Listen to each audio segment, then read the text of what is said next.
Okay, अस्सलाम वालेकुम everyone, कैसे हैं आप सब?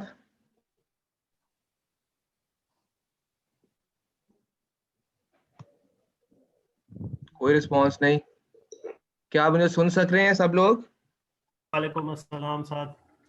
Walaikum assalam, sir. We can hear you. Walaikum assalam. Yes, we can hear you.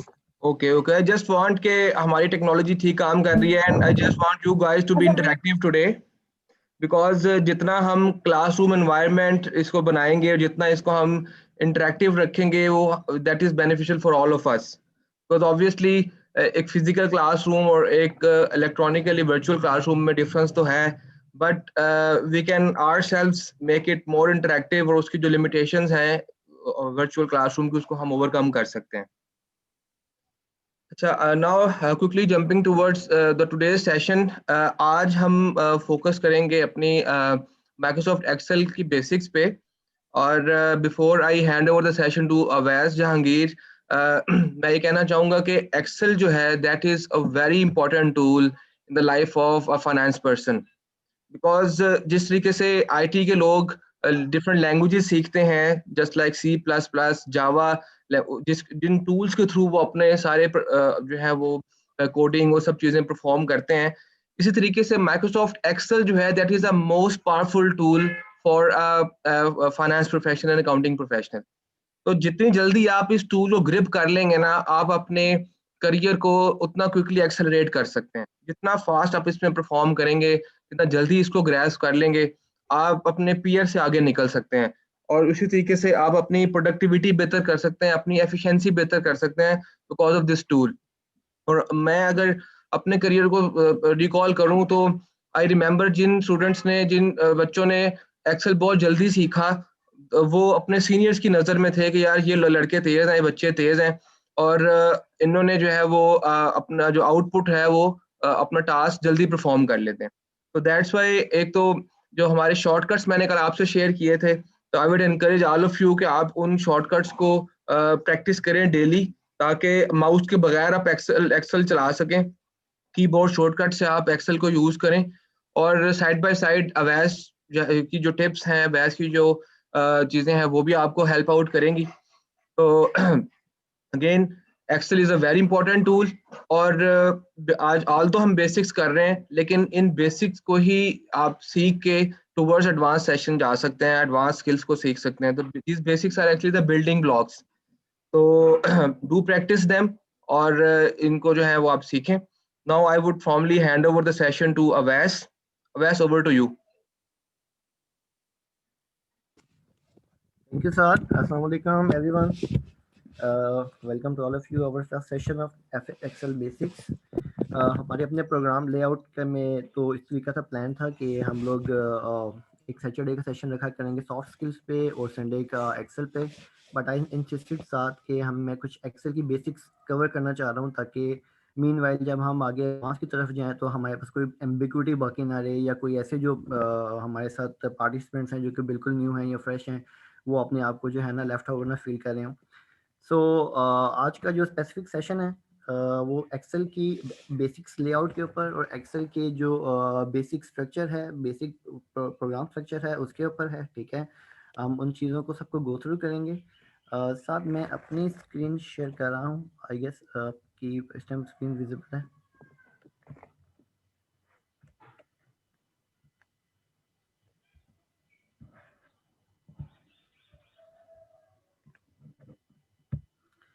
जी साथ मेरी स्क्रीन विजिबल होगी।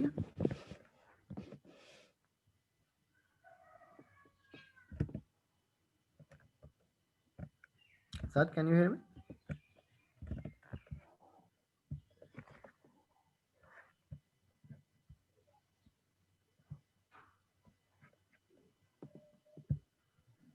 जी वैस, I can hear you, I can hear you. Yes, मेरी स्क्रीन विजिबल होगी है?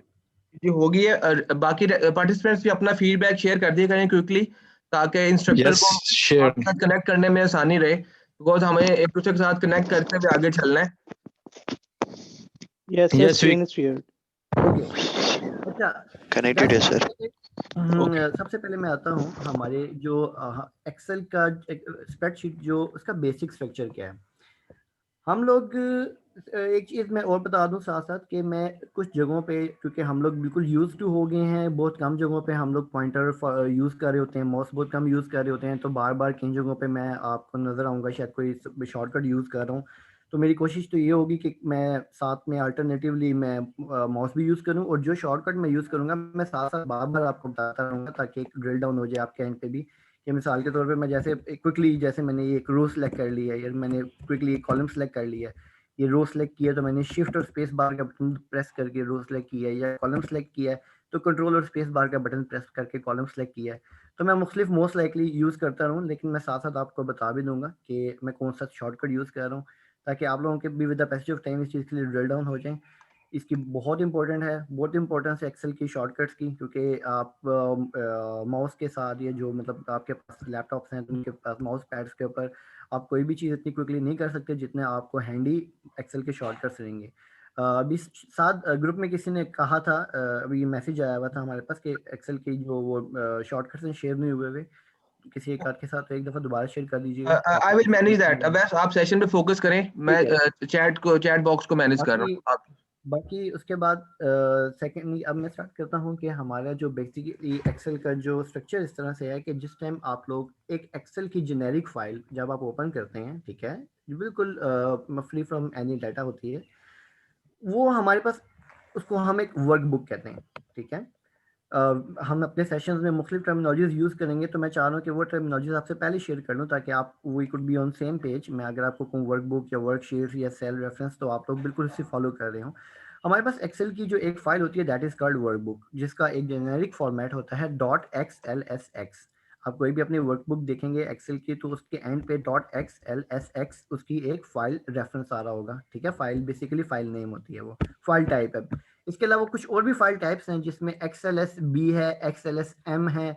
वो हम with the passage of time देखेंगे कि किस किस केस में हमें XLSB फाइल रखनी चाहिए, वो स्पेशल केसेस होते हैं। किस केस में हमें XLSM रखनी चाहिए, या बाज़ दफ़ा CSV फाइल्स होती हैं, मुख्तलिफ प्रोग्राम CSV फाइल्स डिमांड कर रहे होते हैं। बट जेनेरिकली जो एक्सेल की एक अपनी फाइल है that is XLSX file format, और दैट इज़ कॉल्ड वर्कबुक।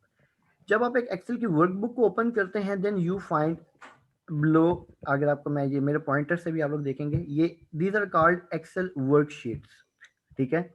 इनको हम एक्सेल की वर्कशीट्स भी बोलते हैं, इनको टैब्स भी बोलते हैं, इनको सिंपल शीट्स भी बोलते हैं। अगर हम कभी काम कर रहे हो और मैं कहूँ कि आप टैब डाटा पे मूव करें, तो आप बेसिकली टैब का मतलब है कि ये शीट, इस शीट में जो डाटा नेम की शीट है, आपने यहाँ पे मूव करना है, ठीक है। तो these are called Excel worksheets, tabs और सिंपल शीट्स। एक एक्सेल वर्कबुक के अंदर 255 शीट्स आप लोग ऐड कर सकते हैं, ठीक है। ये एक मैक्सिमम लिमिट है, दैट इज व्हाट 2016 वर्जन जो हम अभी यूज़ कर रहे हैं। बाकी अब जो नए वर्जन है उसमें थोड़ी सी इसमें ज़्यादा भी यूज़ कर सकते हैं, ओपन हो सकती हैं एक्सेल की वर्कशीट्स, ठीक है। उसके बाद हम आते हैं एक्सेल की वर्कशीट के अंदर। जब आप आते हैं तो हमारे पास एक जो व्यू शो हो रहा है, एक टेबल शो हो रहा है, that is rows and columns, ठीक है। हमारे पास ये जो आपके पास आ रही, मैंने अभी स्पेस बार और शिफ्ट प्रेस करके सिलेक्ट कर रहा हूँ, ठीक है, डाउन एरो प्रेस करके मैं ये सिलेक्ट कर रहा हूँ। ये है हमारे पास रोज।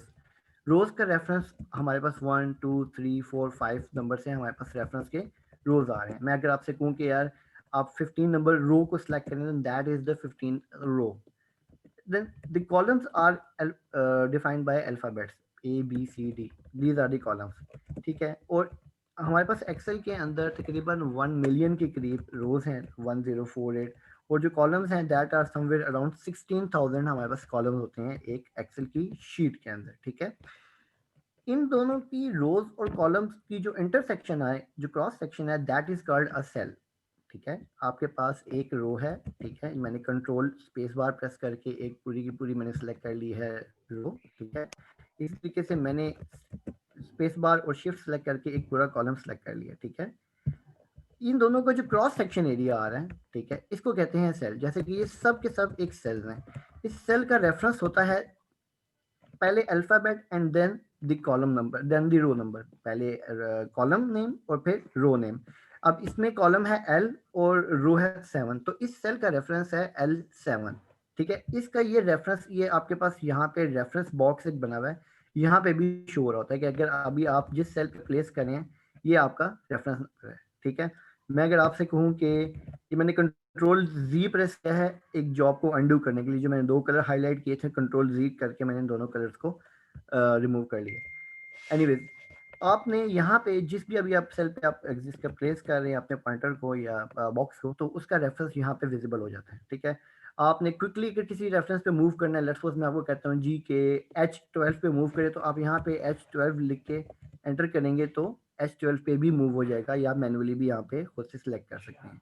ठीक है, तो ये एक एक्सेल का बेसिक स्ट्रक्चर था। ठीक है, माइक्रो हमारी जो स्प्रेडशीट है उसका बेसिक स्ट्रक्चर है, ताकि मैं चाह रहा हूँ कि अगर with the passage of time हम मुख्तलिफ रेफरेंसेस यूज़ करें, या मैं कोई कॉलम नेम्स या सेल नेम्स या सेल रेफरेंस यूज़ करूँ, तो आप लोगों को अवेलेबल हो, आप लोगों को पता हो कि क्विकली कि हाँ यार किस शीट के ऊपर किस रेफरेंस की किस रो किस कॉलम नंबर की बात हो रही है। ठीक है, अच्छा, इसके बाद मैं जंपिंग करूँगा हमारे पास जो एक्सेल की टैब्स हैं उनके ऊपर। एक्सेल टैब्स, इसको टैब्स या ऑप्शन टैब्स भी बोल सकते हैं। ठीक है, ऑप्शन टैब्स बेसिकली ये हैं हमारे पास ऊपर टॉप पे जो अवेलेबल है, home, insert, page layout, formulas, data, review, view. ठीक है जी, ये तकरीबन 6 के करीब बेसिक टैब्स हैं जो आप सबके पास विजिबल होंगी without changing anything from the settings. ठीक है, ये डेवलपर हो गया, या मेरे पास आपको 2 टैब्स और विजिबल हो रही हैं, पावर पिवट, डेवलपर। ये आप लोगों के पास बाय डिफ़ॉल्ट विजिबल नहीं होंगी, ये सेटिंग से जाके अनहाइड करनी पड़ती हैं। ये जिस टाइम पे हम लोग पावर पिवट या डेवलपर ऑप्शंस पे काम करेंगे तो मैं आपको बताऊंगा कि इनको अनहाइड कहाँ से करना है। ठीक है, फॉर द टाइम बिंग हम हमारे पास जो टैब्स अवेलेबल हैं हम उनके ऊपर गो थ्रू करते हैं क्विकली। एक चीज़ मैं बताता चलूँ कि इसके अंदर बहुत सी ऐसी चीज़ें हैं जो कि आपके रेगुलर यूज़ में नहीं आती, या यहाँ से करने की बजाय आपके साथ जो शॉर्टकट शेयर किए गए हैं वहाँ से करना ज़्यादा ईजी होता है, तो उसको मैं साथ साथ एक्सप्लेन करता रहूँगा। ठीक है, अच्छा, अब हम अपनी सबसे पहली टैब होम के ऊपर आते हैं। होम के ऊपर हमारे पास जो ऑप्शन हैं, क्योंकि कुछ काफ़ी सेल्फ एक्सप्लेनेटरी चीज़ें भी इसके अंदर अवेलेबल हैं। ठीक है, मिसाल के तौर पे cut, copy, straight away copy है, किसी चीज़ को आपने कॉपी करना है या कट करना है, हमें वैसे भी पता है कि कंट्रोल C का बटन अगर आप प्रेस करते हैं किसी भी जगह पे तो वो कॉपी है, कंट्रोल V करेंगे तो वो पेस्ट कर देता है। ठीक है, मैं कंट्रोल Z कर रहा हूँ यहाँ पे इसको अंडू करने के लिए। ठीक है, इस तरीके से फॉर्मेट पेंटर है। फॉर्मेट पेंटर का मकसद ये होता है करने का कि आपने अगर किसी कोई एक स्पेसिफिक सेल का फॉर्मेट है, मिसाल के तौर पे ये मैं इस सबसे पहले सेल की बात कर रहा हूँ, इस सेल का फॉर्मेट ये है कि इस सेल का जो फॉन्ट है वो सिगोय यूआई लाइट है, इसका साइज 26 है, इसका जो बैकग्राउंड कलर है वो ब्लू है और फॉन्ट कलर है वाइट है। अब मैं ये फॉर्मेट इसके ऊपर लेके आना चाह रहा हूँ। एक तरीका तो ये है कि मैं बारी बारी चीज़ें चेंज करूँ, यहाँ पे वो फॉन्ट चेंज करूँ, यहाँ पे इसको 26 करूँ, उसका बैकग्राउंड कलर चेंज करूँ, फॉन्ट कलर चेंज करूँ। दूसरा तरीका ये है क्विकली कि मैं फॉर्मेट पेंटर पे क्लिक करता हूँ और इसको यहाँ पे क्लिक कर देता हूँ। ठीक है, अब वो क्या करेगा कि बेसिकली जो भी फॉर्मेट वहाँ पे एग्जिस्ट कर रहा है वो सेम टू सेम फॉर्मेट इसके ऊपर अप्लाई कर देगा। ठीक है, ये फॉर्मेट पेंटर का काम है।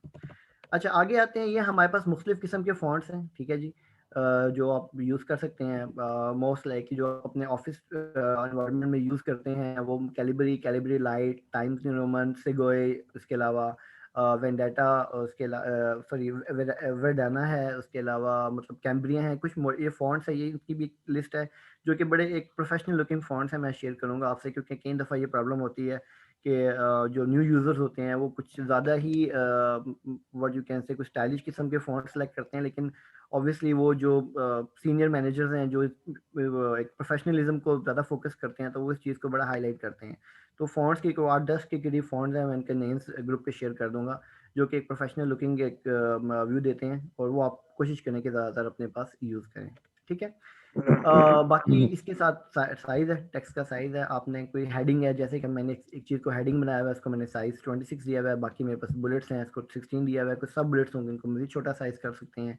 ठीक है, यहाँ से आप मैनुअली किसी फ़ॉन्ट के साइज़ को छोटा बड़ा कर सकते हैं। इसी तरीके से बोल्ड, इटैलिक आप सब इसके साथ फ़ैमिलियर होंगे, माइक्रोसॉफ्ट वर्ड के अंदर भी हम इनको यूज़ करते हैं, अंडरलाइंस। ठीक है, उसके बाद हम आते हैं यहाँ पे पेंट, इस कलर के ऊपर आप किसी कलर को यहाँ पे सिलेक्ट कर सकते हैं। ठीक है, यहाँ पे आपने कोई भी कलर वगैरह हैं उनको चूज़ करें, मोर कलर्स की ऑप्शन है।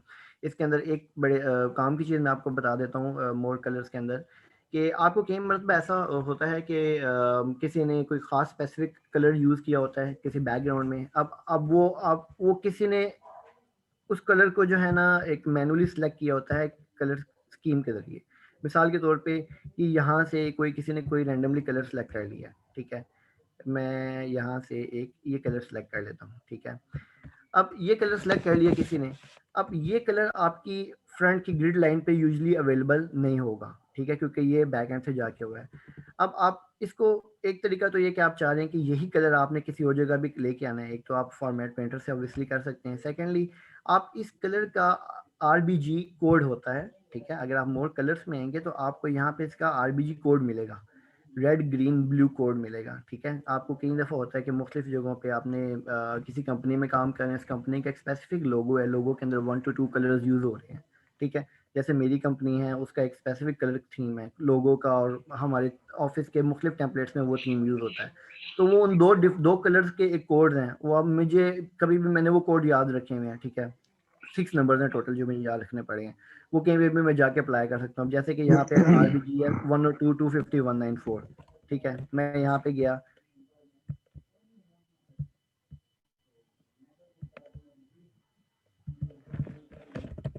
वन ओ टू 250 194, ठीक है। तो हमने वही कलर स्कीम यहाँ पे अपने पास कॉपी कर ली, ठीक है।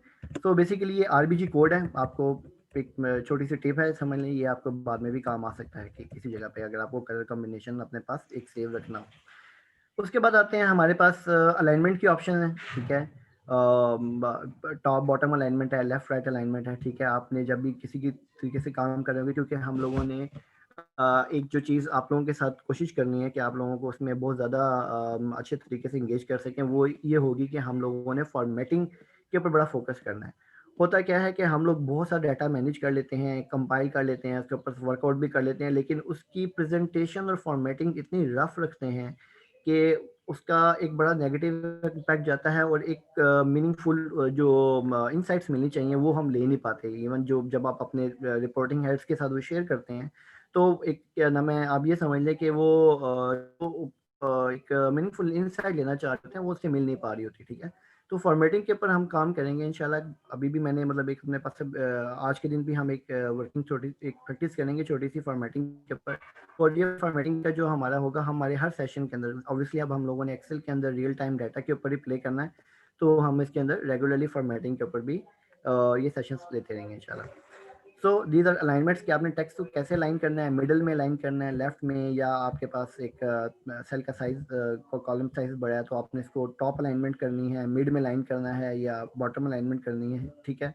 ये सारी आपकी जो है ना उसका पार्ट है, फॉर्मेटिंग और इससे रिलेटेड है। इसी तरीके से आप पार्शियल लेफ्ट या पार्शियल राइट रखना चाहते हैं किसी भी डाटा को, ठीक है। टेक्स्ट रैप, टेक्स्ट रैप एक इस किस्म का टूल है कि अगर आपके पास कोई ऐसा टेक्स्ट है जो कि एक सेल के अंदर कंप्लीट पूरा नहीं आ रहा, ठीक है, तो इसका एक तरीका तो ये है कि आप उस कॉलम का साइज बड़ा कर दें, बट सम टाइम आप फॉर्मेटिंग के पॉइंट ऑफ व्यू से चाहते हैं कि इसके साइज को बड़ा ना रखें। मिसाल के तौर पे मेरे पास एक डाटा भी यहाँ पे है, ठीक है। इस डाटा के अंदर आप देखें तो ये वैसे मैं आपको जनरल बता देता हूँ, आगे इसके ऊपर काम भी करेंगे। ये एक सेल्स का डाटा मैंने लिया हुआ है, सैंपल डाटा है सेल्स का, ठीक है, जिसमें हमारे पास डेट है, रीजन है, रिप्रेजेंटेटिव है, सेल रिप्रेजेंटेटिव, आइटम है जो सेल किए हैं उसने, ठीक है। उसके अलावा उसने यूनिट सेल किए हैं, यूनिट कॉस्ट है और टोटल है। अब यहाँ पे हमारे पास एक देखेंगे आप, ये सेल नंबर F4 में हमारे पास एक इसका टाइटल दिया हुआ है, unit sold during the period, ठीक है। अब एक तरीका ये है कि मेरे पास ये पूरा का पूरा सेल विजिबल नहीं है, मैं यहाँ पे बिल्कुल यहाँ पे पॉइंटर रख के, अगर आपको देखेंगे जहाँ पे ये मर्ज हो रहा है, पॉइंटर का साइज चेंज हो जाएगा। जब आप ये पॉइंटर का साइज डाउन एरो है तो उसका मतलब है कि आप सिलेक्ट कर सकते हैं किसी कॉलम को, लेकिन अगर आपने बिल्कुल दोनों के मिड में रखा हुआ है तो पॉइंटर का साइज चेंज हो जाता है। अब यहाँ पे आप डबल क्लिक करके ड्रैग कर सकते हैं, ठीक है। ड्रैग किया तो आपने देखा कि इसका कॉलम का साइज चेंज हो गया, बड़ा हो गया, ठीक है। लेकिन जैसे कि मैंने आपको कहा कि ये एक फॉर्मेटिंग पॉइंट ऑफ व्यू से ज़्यादा आई कैचिंग नहीं है, क्योंकि नंबर्स की जो विड्थ है वो बहुत छोटी है यहाँ पे और टाइटल की बहुत बड़ी है। तो हम यहाँ पे करेंगे ये कि हम बजाय इसको ज़्यादा बड़ा करने के कॉलम को, इसको रैप टेक्स्ट कर देते हैं। रैप टेक्स्ट ये करता है कि उसी सेल के अंदर रहते हुए कॉलम के साइज को एडजस्ट कर देता है, और रो के साइज को एडजस्ट कर देता है, कॉलम को सेम रहने देता है, ठीक है। तो ये रैप टेक्स्ट का काम है, ठीक है। ऑब्वियसली ये फॉर्मेटिंग और प्रेजेंटेशन पॉइंट ऑफ व्यू के लिए इस चीज़ को यूज करते हैं। इस तरीके से मर्ज एंड सेंटर है। मर्ज का मतलब भी यही है कि आप एक चीज़ को, जैसे कि ये हेडिंग है, मैं चाहता हूँ कि ये हेडिंग एक हेडिंग की फॉर्मेट में रहे, सेल्स डाटा, और यहाँ पे मर्ज हो जाए। ठीक है, ये सेंट्रलाइज और मर्ज हो गया, मैंने इसको बड़ा कर लिया साइन, तो ये मेरे पास एक सेल्स को आपस में मर्ज कर दिया गया। ठीक है, अच्छा आगे हम आते हैं, हमारे पास क्या है, यहाँ पे हमारे पास कुछ नंबर फॉर्मेट्स हैं। नंबर फॉर्मेट्स के ऊपर मैंने अभी अलग से आपको बताऊंगा, ठीक है, वो ज़्यादा डिटेल में बताऊंगा। ये मैंने अपने पास में आई गेस फॉर्मेटिंग का 5th पॉइंट रखा हुआ है। आगे चलते हैं हम। Conditional formatting. कंडीशनल फॉर्मेटिंग बहुत, समझ लें कि डीप साइंस है। कंडीशनल फॉर्मेटिंग के अंदर एंडलेस चीज़ें आप लोग कर सकते हैं। ठीक है, कंडीशनल फॉर्मेटिंग के ऊपर मैं by the with the passage of time साथ साथ चीज़ें बताता रहूँगा, क्योंकि अभी बहुत सी चीज़ें ऐसी होंगी जो कि मैं समझ लें कि बहुत अर्ली टू स्पीक होंगी, क्योंकि अभी बहुत सी चीज़ें आप लोगों के साथ शेयर करना बाकी हैं, खासतौर पे फार्मूलाज की प्रिपरेशन, क्योंकि कंडीशनल फॉर्मेटिंग के अंदर आप बहुत से फार्मूलाज को यूज़ करके बहुत से काम कर सकते हैं। ठीक है, तो कंडीशनल फॉर्मेटिंग, जैसे कि आपको मतलब नाम से ही अंदाज़ा हो रहा है कि ऐसी formatting that is based on a condition, कि अगर ये कंडीशन मेट हो जाए तो ये फॉर्मेट बन जाए, या ये कलर या ये साइज या ये कुछ इसके अंदर हो जाए। तो कंडीशनल फॉर्मेटिंग के अंदर बहुत सी चीज़ें हैं। ठीक है, मैं अभी तो फिलहाल क्विकली पास ऑन करता रहूँगा चीज़ों को, थोड़ा बहुत आपको साथ बता भी देता हूँ, लेकिन with the passage of time हम इसके ऊपर काफ़ी काम करेंगे, क्योंकि बहुत सी चीज़ें हैं। रिपोर्टिंग के अंदर बहुत सी चीज़ें इस्तेमाल होती हैं कंडीशनल फॉर्मेटिंग में, कि आप रिपोर्टिंग कर रहे हैं और अगर वैल्यू एक्सीड कर जाए तो ये फॉर्मेटिंग हो जाए, डिक्रीज कर जाए तो ये फॉर्मेटिंग हो जाए, मुख्तलिफ चीज़ें इसके अंदर आ सकती हैं। ठीक है, सो अभी मैं फिलहाल आपके साथ क्विकली कुछ चीज़ें शेयर कर देता हूँ यहाँ पे कंडीशनल फॉर्मेटिंग से रिलेटेड जो ऑप्शन अवेलेबल आ रही है हमारे पास। फॉर एग्जांपल, सबसे पहली ऑप्शन है हाईलाइट सेल रूल्स। ठीक है, कि ऐसे सेल्स को हाईलाइट कर दे, आगे ऑप्शन दी हुई हैं, greater than, less than, between, equal to. For example, अगर मैं अपने डाटा सेट के ऊपर आता हूँ, मैं यहाँ पे अप्लाई करके दिखाता हूँ आपको। ठीक है, कि मैं ये इस कॉलम को सिलेक्ट कर रहा हूँ। ठीक है, ये मैंने कॉलम एफ को सिलेक्ट किया है। ठीक है, और कंडीशनल फॉर्मेटिंग में आया हाईलाइट सेल रूल। सबसे पहली ऑप्शन है ग्रेटर देन। ठीक है, मैं चाहता हूं कि हर उस सेल को हाईलाइट करूं इसकी वैल्यू 25 से ज़्यादा हो। ठीक है, तो अगर आप देखेंगे, ये इसने यहाँ पे इसको टेक्स्ट फॉर्मेट में इसको अप्लाई किया है, बाकी जितने भी वैल्यूज हमारे पास हैं 25 से ऊपर, उसने उन सबको हाईलाइट कर दिया। 25 से जितने भी नीचे वैल्यूज हैं उन सबको उसने छोड़ दिया। ठीक है, इस तरीके से और क्या है यहाँ पे, बिल्कुल लेस देन भी ऐसे यूज होगा, बिटवीन भी ऐसे यूज होगा। आप बिटवीन यूज करना चाहें कि यार 25 से 50 तक की वैल्यूज को हाईलाइट करवा लेते हैं हम यहाँ से।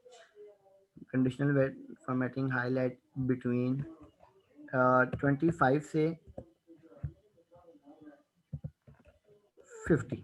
ठीक है, तो अब इसने 25 से लेके 50 तक की वैल्यूज जो हैं उन सबको हाईलाइट कर दी। ठीक है, उनसे ऊपर उनसे नीचे वाली वैल्यूज को उसने छोड़ दिया। इस तरीके से मजीद इसके अंदर क्या ऑप्शन हैं, इक्वल टू की स्पेसिफिक वैल्यू के इक्वल, मैं कहता हूँ कोई भी वैल्यू 50 के इक्वल जब भी इज इक्वल टू 50 है, तो जो जो भी 50 है वो हाईलाइट हो जाएगी। कोई ऐसा टेक्स्ट दैट कंटेन्स, मिसाल के तौर पे मेरे पास एक क्या नाम है, मैं एक इसको यूँ कर लेते हैं, यहाँ पे टेक्स्ट के लिए यूज हो सकती है ये चीज़, कि conditional formatting highlight text that contains, ऐसा हर कोई हाईलाइट कर दे कि जहाँ पे बाइंडर लिखा आ रहा हो। ठीक है, तो वो उसने बाइंडर को हाईलाइट कर दिया। ठीक है, तो बेसिकली कंडीशनल फॉर्मेटिंग में नंबर 1 तो हमारे पास आ गया हाईलाइट। ये हम बहुत ज़्यादा यूज़ करते हैं, डुप्लीकेट वैल्यूज़ कई दफ़ा यूज़ करना पड़ता है, खासतौर पे फाइनेंस प्रोफेशनल होने में। हम लोग मुख्तलिफ स्टेटमेंट्स पे काम कर रहे होते हैं, तो हम लोगों ने चेक करना होता है कि डुप्लीकेट वैल्यूज़ आ रही है नहीं आ रही हैं, तो वो जितने भी डुप्लीकेट वैल्यूज़ होंगे सबको हाईलाइट कर देगा। अब यहाँ पे मैंने डुप्लीकेट किया, देखिए सबको हाईलाइट कर दिया, क्योंकि जितनी भी वैल्यूज़ हैं वो सब 1 और 2 टाइम्स सब की सब रिपीट हो रही हैं। ठीक है, तो ये आपने याद रखना है, ये डुप्लीकेट खासतौर पर बहुत दफ़ा यूज़ करना पड़ सकता है हम लोगों को। अच्छा, उसके अलावा आते हैं टॉप बॉटम, ये परसेंटेज वाइज है कि आपने इतने परसेंटेज, हमारे पास डाटा में अवेलेबल नहीं है। ठीक है, डाटा बार्स हैं, ये भी ऑब्वियसली एक प्रेजेंटेशन पॉइंट ऑफ व्यू से है, एक थोड़ी सी विजिबिलिटी देता है डाटा की। मिसाल के तौर पे कि मैं इस डाटा के ऊपर डाटा बार्स यूज़ करता हूँ, तो वो करेगा क्या कि इस डाटा की एक मीन लेगा और इस मीन के हिसाब से देखेगा कि सबसे हाईएस्ट और लोएस्ट वैल्यू क्या है, और फिर उसके अंदर जो वैल्यू है उसको उतनी बार असाइन कर देगा। मिसाल के तौर पे ये अगर आप देखेंगे तो ये प्रेजेंटेशन पॉइंट ऑफ व्यू से, कि जैसे यहाँ पे वैल्यू 16,019 थी, तो उसने बहुत ज़्यादा हाई इसको क्या नाम है 12 साइन किया है। ठीक है, उसके अलावा ये बिल्कुल ये basically presentation point of view से एक चीज़ आती है। डैशबोर्ड रिपोर्टिंग हम करेंगे तो वहाँ पे हम इन चीज़ों को यूज़ करेंगे। विजिबल करने के लिए। इसी तरीके से कलर स्केल्स हैं, मुख्तलिफ कलर स्केल्स हैं। आप यहाँ पे इसको हीट मैप बनाने के लिए भी यूज़ कर सकते हैं। हीट मैप पे अगर हम काम करेंगे, ठीक है। कंडीशनल फॉर्मेटिंग के अंदर आते हैं तो अब यहाँ पे मैंने आपको जैसे बताया था कि रूल्स हैं। अब ये तो वो रूल्स थे जो ऑलरेडी एक्सेल ने हम लोगों को दिए हुए हैं कि आप कहाँ पे क्या करना चाहते हैं। बहुत से ऐसे काम हैं जो कि हम यहाँ पे खुद से फार्मूलाज बना के, खुद से चीज़ें बना के, खुद से रूल ऐड किया करेंगे, ठीक है। और ये बेसिकली समझ लें कि काफ़ी कॉम्प्लेक्स चीज़ भी है इसके अंदर, ठीक है। लेकिन वही बात है कि हम इसकी काफ़ी मतलब प्रैक्टिस करेंगे इन चीज़ों को यूज़ करने के लिए, ताकि जो है ना आपको इसकी यूटिलिटी का पता चल सके कि कंडीशनल फॉर्मेटिंग के अंदर जो आप खुद से रूल बिल्ड करते हैं उसके अंदर आपके क्या क्या चीज़ें आप अचीव कर सकते हैं, ठीक है। तो ये इंशाल्लाह इसको हम with the best of time आगे डिस्कस करते रहेंगे। आगे चलते हैं। कंडीशनल फॉर्मेटिंग के बाद हमारे पास आता है फॉर्मेट एज टेबल। आपको इस डाटा पे अगर आप जैसे कि हमारे पास एक डाटा है, आप इसको एक इटसेल्फ एक टेबल असाइन कर सकते हैं, ठीक है। टेबल असाइन करने का मतलब ये है कि अभी इस डाटा की का रेफरेंस क्या है। इस डाटा का रेफरेंस ये है कि एक वर्कबुक है, ठीक है। वर्कबुक के अंदर एक शीट है, वर्कशीट डाटा के अंदर B4 से लेके H47 तक एक डाटा पड़ा हुआ है, ठीक है। अभी इसकी ये रेफरेंस है, ये रेंज है। इसको हम स्पेसिफिकली एक डिफरेंट टेबल बना के भी हम एक टेबल फॉर्मेट के अंदर भी इसको प्लेस कर सकते हैं और इसको हम फिर टेबल रेफरेंस के साथ लेके आ सकते हैं। हमारी कोर्स आउटलाइन के अंदर आप देखेंगे तो टेबल्स के अंदर वर्किंग की एक प्रॉपर एक लाइन है, क्योंकि जब आप टेबल्स के अंदर काम करते हैं तो उसके अंदर बहुत सी चीज़ें चेंज हो जाती हैं। मैं आपको बिल्कुल एक सिंपल सी छोटी सी एग्जांपल देके गुजारूंगा, क्योंकि डिटेल इस वजह से मैं नहीं बता सकता कि अभी बहुत सी चीज़ें बहुत अर्ली टू स्पीक हो जाएगी, ठीक है। मैं अभी इस जितना भी ये मेरे पास एरिया है इसको मैं एक टेबल फॉर्मेट करता हूँ, ठीक है। फॉर्मेट एज टेबल, ठीक है। अब हुआ क्या है, ये दिखने में ऐसा लग रहा है कि जैसे फॉर्मेटिंग हुई है, नहीं, ये सिर्फ फॉर्मेटिंग के लिए नहीं है। सबसे पहली चीज़ कि इस टेबल का आप एक नाम आ गया, ठीक है। टेबल 1 हम इसको अपने पास नाम ले लेते हैं, डाटा का नाम ले लेते हैं, ठीक है। अब जब जैसे अब आप इसको स्क्रॉल डाउन कर रहे हैं तो अब आप देखेंगे कि ये आप वैसे आप जो हेडिंग है, हेडिंग्स क्रॉस कर गए हैं, ठीक है। ये जो हेडिंग्स है हमारे पास रो नंबर 4 के ऊपर, लेकिन ये फिर भी जैसे अब वो क्रॉस करने के बावजूद भी उनके नाम ऊपर विजिबल हैं, फिल्टर्स आ रहे हैं इसके अंदर। अच्छा, पहले इसके अंदर जो फार्मूला लगा हुआ था, सम का फार्मूला, बेसिक फार्मूला है। अगर आपको किसी को भी नहीं भी आता तो कोई प्रॉब्लम नहीं है, अभी आगे डिस्कस करेंगे, लेकिन जिनको आता है मैं उनके वैसे बता दूं कि सम का फार्मूला लगा हुआ था। लेकिन अब आपने टेबल का फॉर्मेट कर लिया तो टेबल फॉर्मेट में आपने लेट्स सपोज किसी भी और शीट में मैं यहाँ पे सम करना चाहता हूँ। मैं चाहता हूँ कि जो मेरे पास अमाउंट का सम है वो यहाँ पे आ जाए, टोटल का जो सम है यहाँ पे आ जाए। तो मैं सिंपल क्या करूँगा, इज इक्वल टू सम, ठीक है। यहाँ पे मैं दूंगा टेबल का रेफरेंस डाटा, यहाँ पे आगे मैं दे दूंगा टोटल, ठीक है, और एंटर। देखें अब ये बेसिकली ना मैं यहाँ से दूसरी शीट पे मूव किया, ना मैंने किसी और जगह किया, बल्कि यहाँ पे खड़े खड़ी मैंने वो फार्मूला यहाँ पे अप्लाई किया है और मेरे पास यहाँ रिजल्ट आ गया। तो टेबल्स के अंदर बहुत सी चीज़ें वैराइटीज़ हैं, बहुत से काम हो सकते हैं टेबल्स फॉर्मेटिंग के अंदर। खासतौर पर जब हम पावर पिवट पे काम करेंगे तो पावर पिवट काम ही टेबल्स के ऊपर करता है कि आपको पहले डाटा टेबल फॉर्मेट में लेके आना होता है, फिर आप इसको पावर पिवट के डाटाबेस में अपलोड कर सकते हैं, ठीक है। तो इंशाल्लाह टेबल्स के ऊपर काफ़ी चीज़ों पे हमने काम करना है। टेबल्स के अंदर और क्या क्या चीज़ें आती हैं उसको हम देखेंगे इंशाल्लाह, ठीक है। फॉर्मेट एज टेबल्स, मुख्तलिफ टेबल्स की फॉर्मेटिंग अवेलेबल है यहाँ पे। आप खुद से भी टेबल का डिज़ाइन अपनी मर्जी से भी आप लोग बनाना चाहें वो भी बना सकते हैं टेबल स्टाइल के ऊपर। इंशाल्लाह कभी इसके ऊपर भी देख लेंगे कि आप हेडिंग कैसी चाह रहे हैं, फर्स्ट लाइन कैसी चाह रहे हैं, सेकंड लाइन कैसी चाह रहे हैं, बॉर्डर्स के कलर किस किस्म के चाह रहे हैं। अपना टेबल स्टाइल बना के इसको कोई और नाम दे के आप सेव भी रख सकते हैं, ठीक है।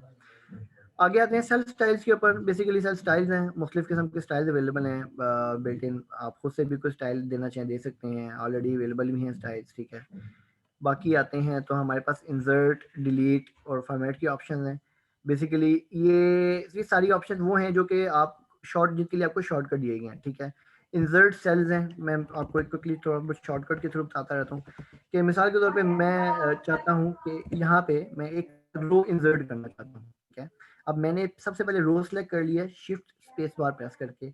अब मैं कंट्रोल प्रेस करूँगा, प्लस जो प्लस का साइन है आपकी न्यूमेरिक कीपैड पे आ रहा होता है, तो एक आपके पास रो एंटर हो गया। कंट्रोल Z करके मैंने इसको अंडू कर दिया।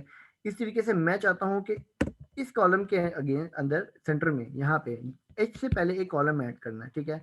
अगेन कंट्रोल प्लस का साइन दबाऊंगा तो कॉलम एंटर हो जाएगा, ठीक है। कॉलम को डिलीट करना है तो कंट्रोल माइनस का साइन दूंगा, कॉलम डिलीट हो जाएगा, ठीक है। तो कंट्रोल प्लस से ऐड होती हैं, कंट्रोल माइनस से डिलीट होती हैं। अगर आप पूरी रो सेलेक्ट करके कंट्रोल प्लस करते हैं तो पूरी रो ऐड होती है, आप पूरा कॉलम सेलेक्ट करके कंट्रोल प्लस करते हैं तो पूरा कॉलम ऐड होता है। अगर आप किसी एक सेल पर खड़े होके यहाँ पे कंट्रोल प्रेस करते हैं तो सिर्फ एक सेल ऐड होता है, ठीक है। यहाँ पे आपको ऑप्शन भी देता है कि आपने सेल ऐड करना है तो बाकी सेल्स को कहाँ मूव करना है, राइट पे या लेफ्ट पे, ठीक है। वो आप जैसे आपकी नीड होगी उस हिसाब से आप लोग इसको चेंज करेंगे, ठीक है। अच्छा अवैस, तो just to basically interrupt here, जी जी actually there is a question from a student that अभी आपने जो ऐड किया था टेबल में, एक सम ऐड किया था सेपरेट शीट पे, उसको थोड़ा रिपीट कर दें काइंडली। ठीक है। जैसे कि मैंने बताया कि इंशाल्लाह इसके ऊपर हमने काफ़ी काम करना है टेबल्स के ऊपर। टेबल के ऊपर मैंने आपको ये बताया है कि जब आप एक टेबल डिफाइन कर देते हैं किसी डाटा सेट के लिए, तब आपको मिसाल के तौर पे मैं आपको एक एग्जांपल देता हूँ कि मैं चाह रहा हूँ यहाँ पे मेरे पास इस कॉलम का सम आ जाए, ठीक है। अब मुझे करना क्या होगा, इज इक्वल टू एसयूएम सम। मैं गया यहाँ कोई दूसरी शीट के ऊपर, यहाँ से लेके यहाँ तक पूरा डाटा सेलेक्ट किया मैंने, ठीक है, सॉरी, यहाँ से लेके यहाँ तक पूरा डाटा सेलेक्ट किया, ब्रैकेट क्लोज, एंटर, ठीक है। ये मैंने एक डाटा रेंज को बेसिकली सिलेक्ट करके सम लगाया।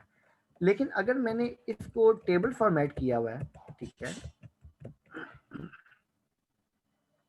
फॉर्मेट एज टेबल, ठीक है, इसको मैंने अगर टेबल फॉर्मेट किया हुआ है तो टेबल फॉर्मेट के अंदर मुझे स्पेसिफिकली किसी एरिया पे जाने की जरूरत नहीं है, बल्कि मैं यहाँ पे ही बैठे बैठे सम करना है जी। किसको सम करना है, रेंज क्या देनी है, रेंज को मुझे वहां जाके देने की जरूरत नहीं है, बल्कि उस टेबल का एक नाम है टेबल 2, अभी फिलहाल उसका नाम टेबल 2 है, या मैं यहाँ पे दोबारा इसका नाम चेंज कर देता हूँ इस टेबल का,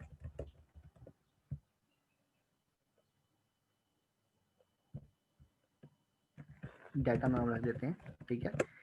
इक्वल टू सम, मैंने एक टेबल बनाया है जिसके अंदर डाटा पड़ा हुआ है, उस टेबल का नाम मैंने रखा हुआ है डाटा, ठीक है जी। डाटा के अंदर करना क्या चाह रहा हूँ कि मैं सम करना चाह रहा हूँ किस कॉलम का, लेट्स सपोज मैं कहता हूँ इस टोटल का, ठीक है जी।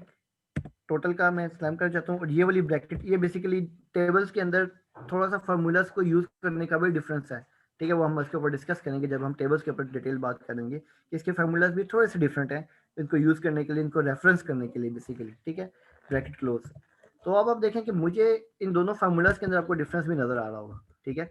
और इसके अंदर ईज कितनी थी मुझे, कि मुझे किसी भी जगह पे, क्योंकि हमारे पास जब हम एक्सेल के ऊपर बड़े मॉडल्स के ऊपर काम करते हैं तो आपके पास नंबर ऑफ शीट्स होती हैं, ठीक है।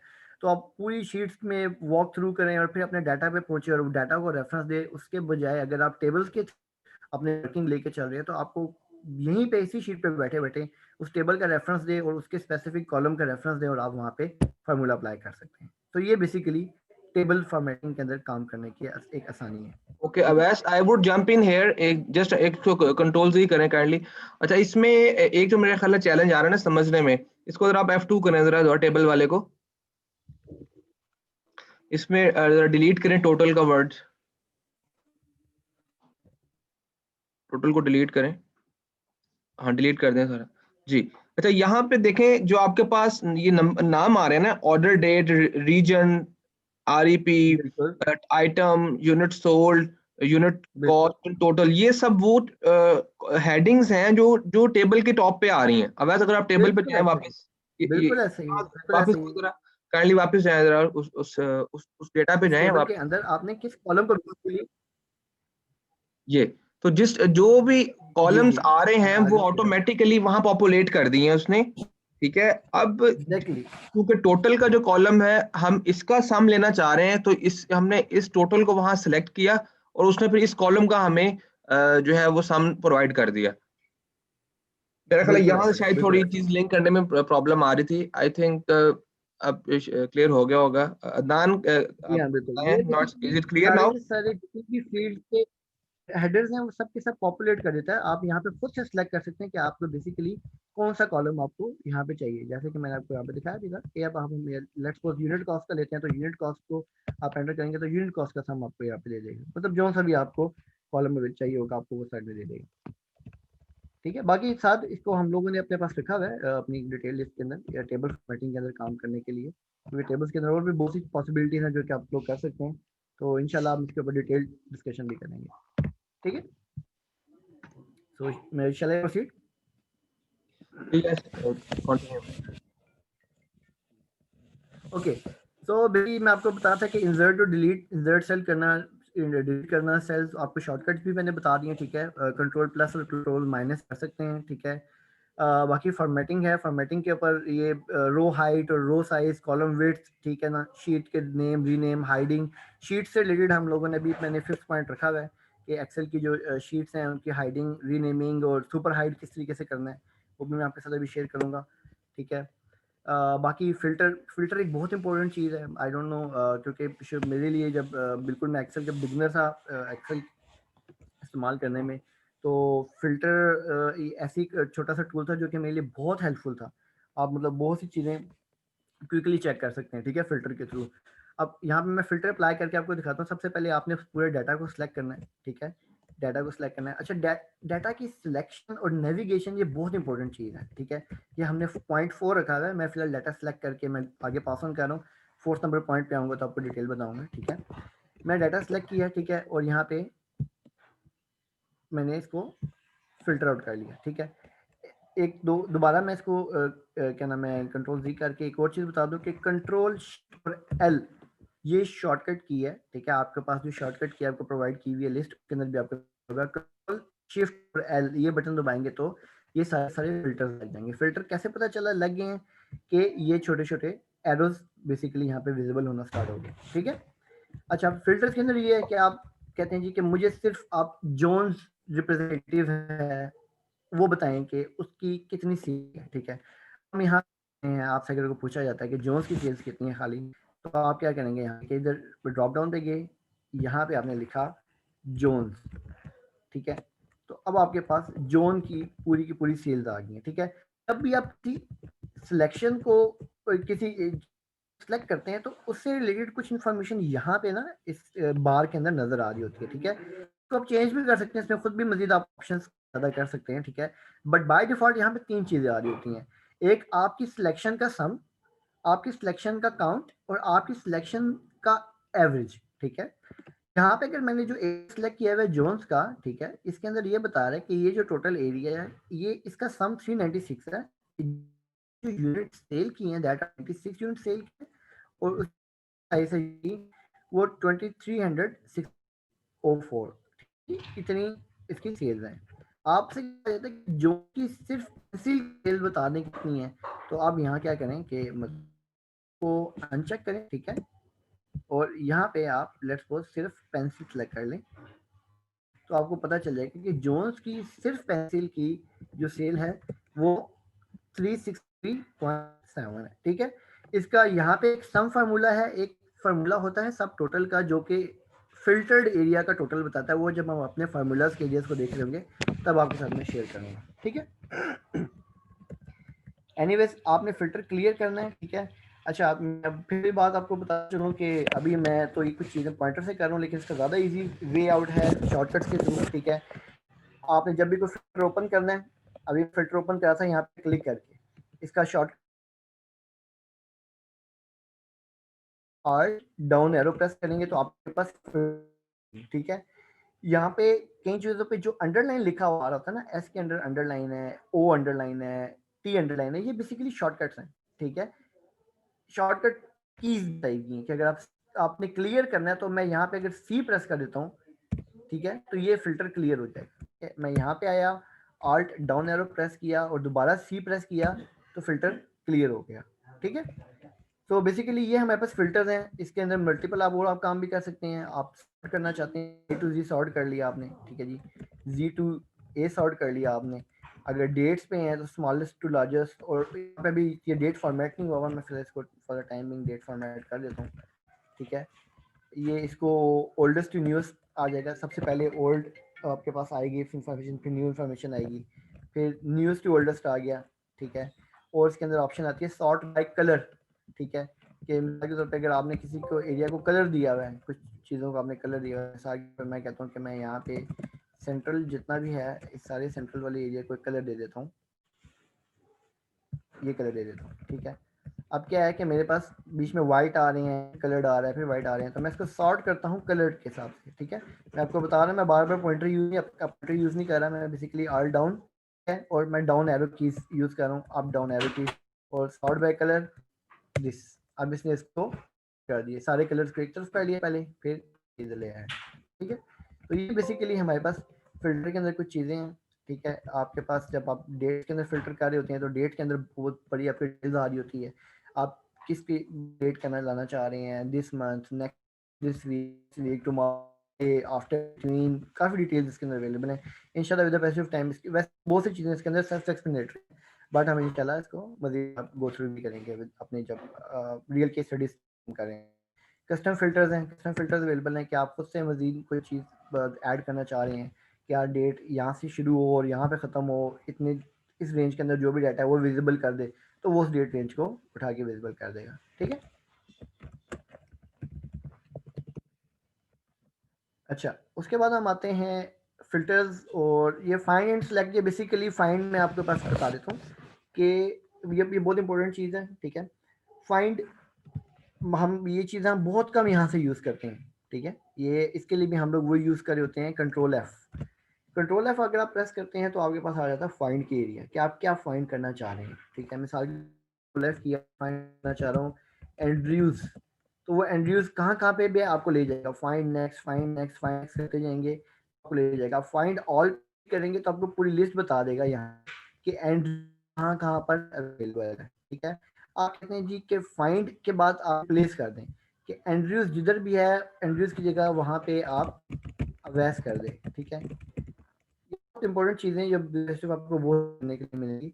आप कहते हैं कि जी इन सब को रिप्लेस कर दें, तो रिप्लेस ऑल पे प्रेस करेंगे आप, तो ये सब जहाँ जहाँ पे भी एंड्रयूज हुआ था वो सब जगह पे अवैस लिखाना शुरू हो गया, ठीक है।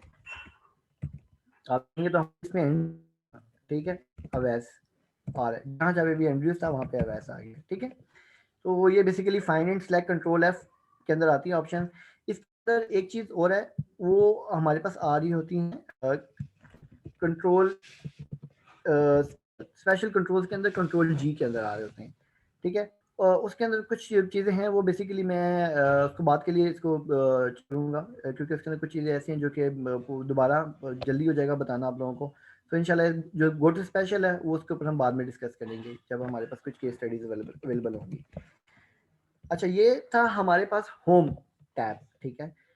तो हमारी बहुत सी चीज़ें जो हैं जो क्विकली अवेलेबल टूल है, मेजोरिटी जो है वो हमारे पास होम के ऊपर से, इस वजह से हमारा काफ़ी टाइम भी इसके ऊपर लग गया। तो अगर इससे रिलेटेड किसी का भी कुछ क्वेश्चन है तो वो जल्दी से हम इसको साथ देख लें। कोई आ रहा है क्योंकि यार ये टैब से रिलेटेड, नहीं तो मैं फिर नेक्स्ट टैब के ऊपर, नेक्स्ट ऑप्शन टैब के ऊपर मूव करता हूँ। ये आप क्वेश्चन पूछ भी सकते हैं, it is not mandatory to just write it, you can just come out and speak, कोई मसला नहीं है, आप पूछ सकते हैं कि क्वेश्चन है अगर किसी। सर मेरा एक क्वेश्चन है।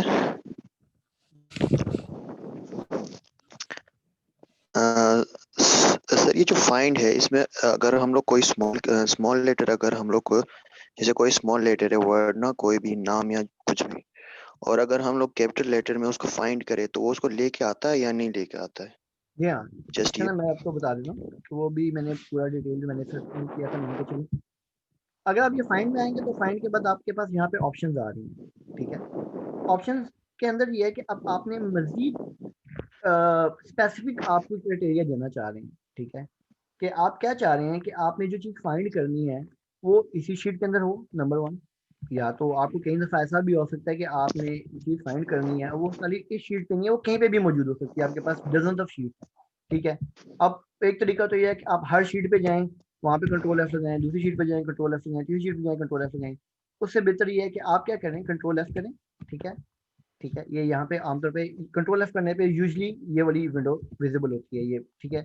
ऑप्शंस में गए, आपने फाइंड करना है अवैस। अब आपके सामने मेरी इस शीट वन के अंदर अवैस का नाम मौजूद नहीं है, लेकिन विद इन करके आपने क्या किया, वर्क बुक को सिलेक्ट कर लिया, ठीक है। अब आप फाइंड नेक्स्ट करेंगे, अब वो पूरी वर्क बुक, जितनी भी वर्क बुक्स अवेलेबल होगी वहाँ पे टॉगल करेगा और वहाँ पे ढूंढ ढूंढ के बताएगा भी इस पूरी वर्क बुक के अंदर किस किस शीट के अंदर अवैस का नहीं मौजूद है। आपने जो बात की कि यार केस सेंसिटिव है या नहीं है, आप यहाँ पे मैच केस को ऑप्शन को सिलेक्ट कर दें, ठीक है। अब मिसाल के तौर पे मैच मेकर मैं के साथ मैंने को बहुत का यूज किया हुआ है। ऑप्शन को सिलेक्ट किया तो देखें उसमें क्या है कि वी कुड नॉट फाइंड, ठीक है, क्योंकि इस केस के साथ जिसमें ए छोटा है, कैपिटल नहीं है, इस केस के साथ, स्पेसिफिक केस के साथ ये डाटा कहीं पे अवेलेबल नहीं है, ठीक है। तो आप बेसिकली इसको केस सेंसिटिव फाइंड भी कर सकते हैं, ठीक है।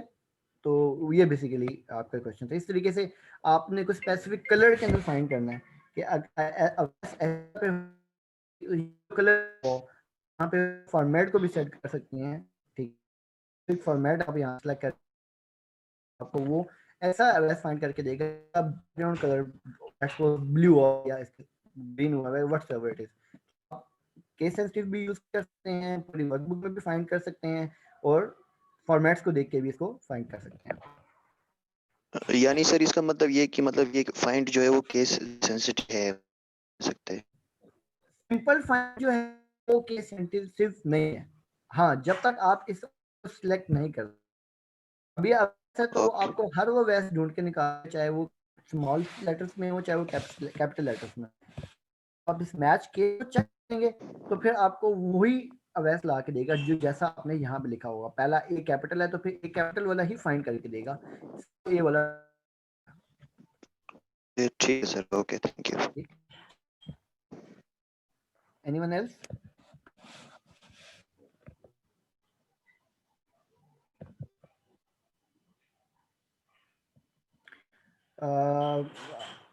in that case I'll now next option की तरफ इंसर्ट के अंदर हमारे पास सब क्या चीज़ें आ रही हैं, ठीक है।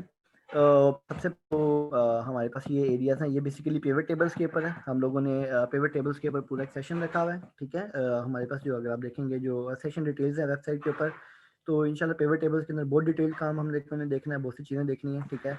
उसको हम तब देखेंगे पिवट टेबल्स क्या होते हैं, कैसे लगते हैं, उसके अंदर फील्ड्स क्या हैं, इसके अंदर कैलकुलेटेड फील्ड्स क्या हैं, कैलकुलेटेड कॉलम्स क्या हैं, पावर पिवट क्या चीज़ें हैं, इंशाल्लाह हम तब देखेंगे। बाकी इंसर्ट के अंदर कुछ पिक्चर ऐड करना चाहते हैं आप, यहाँ पिक्चर पे क्लिक करेंगे, ब्राउज करेंगे, आपके पास वो पिक्चर आ जाएगी। आपने फॉर्मेटिंग पर्पस के लिए यूज़ करना है, आपने कोई रिपोर्ट देनी है, कोई उस रिपोर्ट में अपनी कंपनी का लोगो यूज़ करना है आपने, तो आप पिक्चर लें। ये मिसाल के तौर पे हम अपना FCA का लोगो यहाँ पे यूज़ करते हैं, ठीक है। ये आपके पास लोगो आ गया, आप उसको जैसे मर्जी फॉर्मेट करें, ठीक है, अपनी रिपोर्ट्स के ऊपर जहाँ पे भी आप विजिबल करना चाहें, ठीक है। पिक्चर्स के बाद हमारे पास ये कुछ शेप्स हैं, सेल्फ एक्सप्लेनेटरी चीज़ें हैं, ये चीज़ें आप ऐड कर सकते हैं। उसके अलावा हम आगे आते हैं, ये ऑनलाइन जगहों से आपने अगर कोई चीज़ ऐड करनी है, स्टोर से या बिंग से कोई पिक्चर क्या आनी है।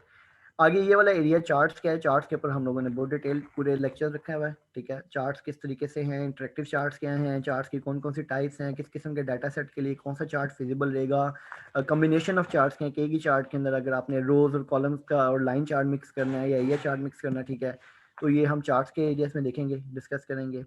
अच्छा, आगे ये कुछ प्रेजेंटेशन पॉइंट ऑफ व्यू से चीज़ें आती हैं, ठीक है ना।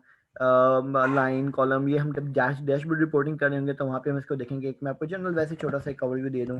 ये करते हैं कि मिसाल के तौर पे मेरे पास एक ये डाटा सेट है, ठीक है। अच्छा, ये मैंने अभी एक हरकत की है वो क्या किया है वो दोबारा आपको बता देता हूँ कि ये बेसिकली मैंने ये पॉइंट अपने पास यहाँ लिखा हुआ है, पेज स्पेशल बहुत इंपॉर्टेंट चीज़ है, ठीक है। मैंने एक डाटा को कॉपी किया है, ठीक है, और एक शॉर्टकट प्रेस की है, दैट इज Alt+AES, या इसका अगर हम पॉइंटर से देखेंगे तो ये आ रहा है पेज स्पेशल, ठीक है। पेज स्पेशल पे गया हूँ, इसको वैल्यूज करके मैंने ट्रांसपोज की कि मेरे पास वर्टिकल फॉर्मेट में था, मैंने इसको हॉरिजॉन्टल फॉर्मेट में कॉपी किया, ठीक है, क्योंकि मुझे यहाँ पे एक छोटी सी एक एग्जांपल आप लोगों के साथ शेयर करनी थी। अब ये लाइन क्या करेगा कि लाइन ये करेगा, डाटा रेंज को यूज करेगा, ठीक है, और एक छोटा सा ना हमें दे देगा, बिल्कुल मामूली सी लाइन। वो बेसिकली क्या पॉइंट शो करेगी कि कोई डाटा है, सर्टेन डाटा है, वो एक पॉइंट पे स्टार्ट हुआ है, देन ड्यूरिंग मिड में वो बिल्कुल पे चला गया और फिर उसके बाद वापस आ गया, ठीक है। तो ये बेसिकली जब आप डैशबोर्ड रिपोर्टिंग कर रहे होते हैं तो उसके अंदर आपको मल्टीपल चीज़ों पे छोटे छोटे इंडिकेटर्स शो करने पड़ जाते हैं, ठीक है। ये उसको हम वहाँ पे देखेंगे इंशाल्लाह। कॉलम का भी यही पर्पज़ है, ठीक है। अब मैं अगर इसको यहाँ पे रिमूव करके कॉलम ऐड करता हूँ तो आप देखेंगे कि छोटे छोटे कॉलम्स बन जाएंगे, कॉलम ग्राफ बन जाएगा एक किस्म का, जो कि सेल के अंदर ही होगा, ठीक है। ये कॉलम्स बन गए छोटे छोटे, बिल्कुल बिल्कुल मिनिमम सा कॉलम है वाला, क्योंकि वैल्यू बड़ी है, फिर थर्ड वाला मिनिमम कॉलम है। तो बेसिकली ये प्रेजेंटेशन पॉइंट ऑफ व्यू के लिए ये चीज़ इस्तेमाल हो रही होती है, मेन लॉस कॉलम। स्लाइसर और टाइमलाइन ये बेसिकली पिवट टेबल्स का पार्ट है। जब पिवट टेबल लगता है या इवन टेबल फॉर्मेटिंग भी होती है तो स्लाइसर और टाइमलाइन को आप यूज़ कर सकते हैं। इनका बेसिकली स्लाइसर का काम वही है जो है आपका डाटा को फिल्टर करने का काम, ठीक है। लेकिन ये थोड़ा इसके अंदर प्रेजेंटेबल व्यू आ जाता है। मैं अगर आपको यहाँ पे दिखा देता हूँ। सबसे पहले ये स्लाइसर है या जो टाइमलाइन है ये यूज सिर्फ दो जगह पे होती है, या तो टेबल फॉर्मेटिंग के अंदर या पिवट टेबल्स के अंदर। पिवट टेबल जैसे कि मैंने कहा इंशाल्लाह बाद में देखेंगे, तो मैं अभी आपको पहले इसको टेबल में फॉर्मेट करता हूँ, ठीक है। और अब हम यहाँ पे यूज़ करते हैं स्लाइसर का ऑप्शन। तो ये बेसिकली एक विजुअलाइजेशन के लिए और एक प्रेजेंटेशन के लिए एक छोटी सी चीज़ अच्छी बनाई हुई उन्होंने।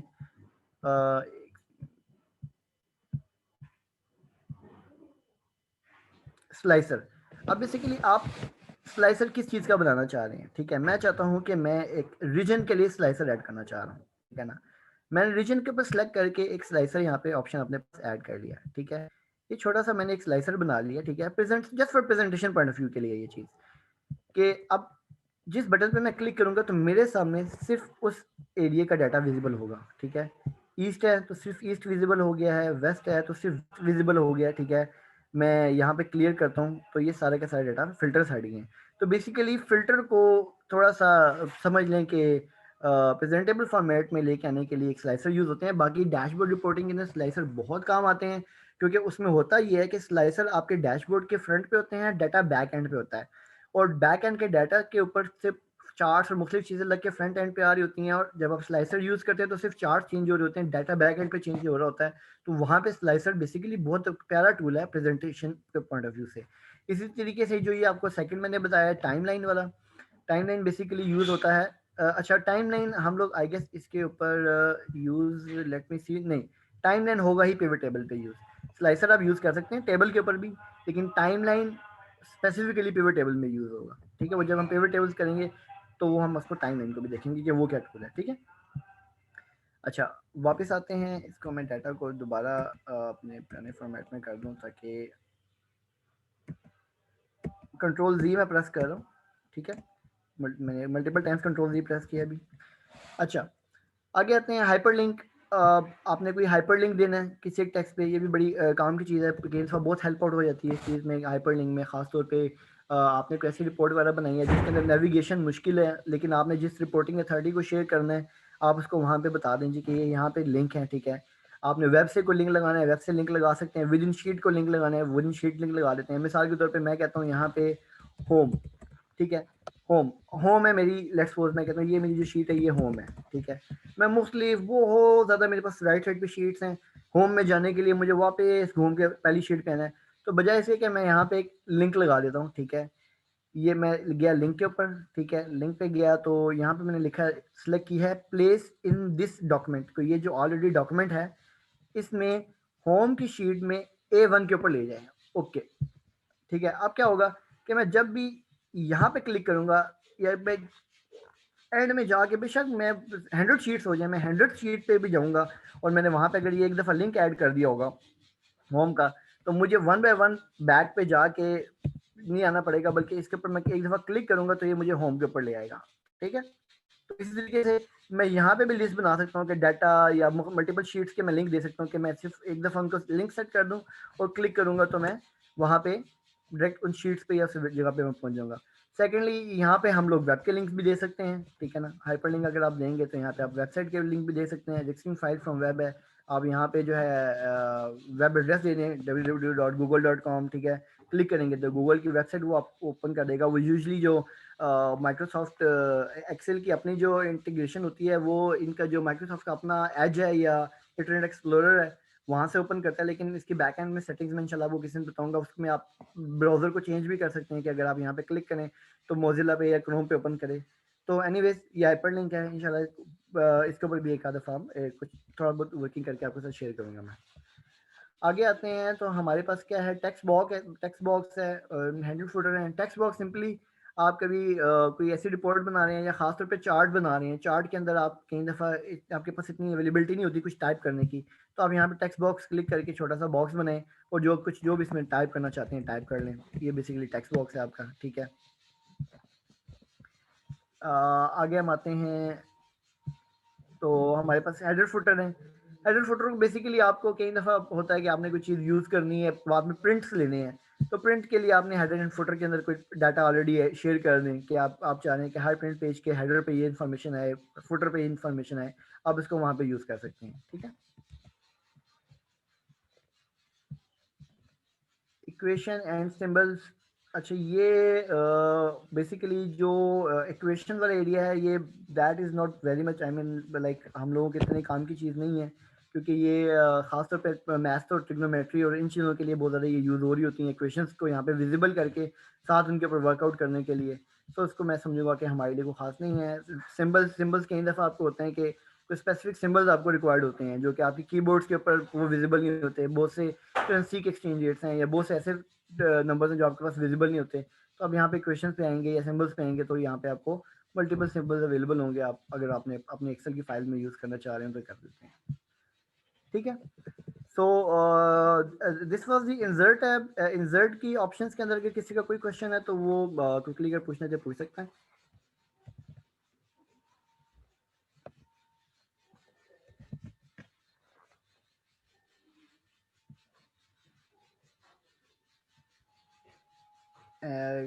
अगर कोई नहीं है question then I think I should move on.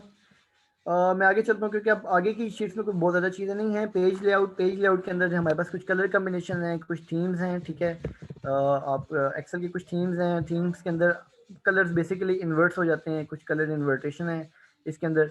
ये सिर्फ एक मतलब समझ लें कि जैसे कि मैंने भी एक ऑर्गेनिक थीम सेलेक्ट की है, आपने देखा कि मेरे पास वैसे बाय डिफ़ॉल्ट ब्लू कलर का एक थीम था, लेकिन जब मैंने इसको यहाँ पे ऑर्गेनिक सेलेक्ट किया तो उसमें ओवरऑल सब चीज़ों किसने कलर वाला थोड़े बहुत मिसमैच किए हैं। मार्जिन और ओरिएंटेशन ये प्रिंट सेटअप के लिए जब आपने एक्सेल की कुछ शीट्स के प्रिंट्स लेने हो। ठीक है, बैकग्राउंड एक्सेल की शीटों को बैकग्राउंड आप सेट करना चाहें वो बैकग्राउंड सेट कर सकते हैं। प्रिंट टाइल्स एक समझ लें थोड़ी सी काम की चीज़ इस तरह से है कि कई मतलब ऐसा होता है कि आपने मिसाल के तौर पे मैं आपको दिखाता हूँ। ये मेरे पास एक डाटा है, मैं इस डाटा का प्रिंट लेता हूँ, मैं इसको थोड़ा सा एक्सटेंड कर देता हूँ डाटा को, बाद में मैं रीडो कर लूँगा। अब ये मेरे पास डाटा है। ठीक है, प्रिंट एरिया मैं सेट कर देता हूँ प्रिंट एरिया कि ये मेरा प्रिंट एरिया। ठीक है, अब मैं कंट्रोल पी की ऑप्शन अगर आपके सामने प्रेस करता हूँ तो अब आपको पास यहाँ पे विजिबल हो रहा होगा कि ये मेरे पास डाटा है। ठीक है, ये मेरे पास शीट 1 है और ये मेरे पास शीट 2 है।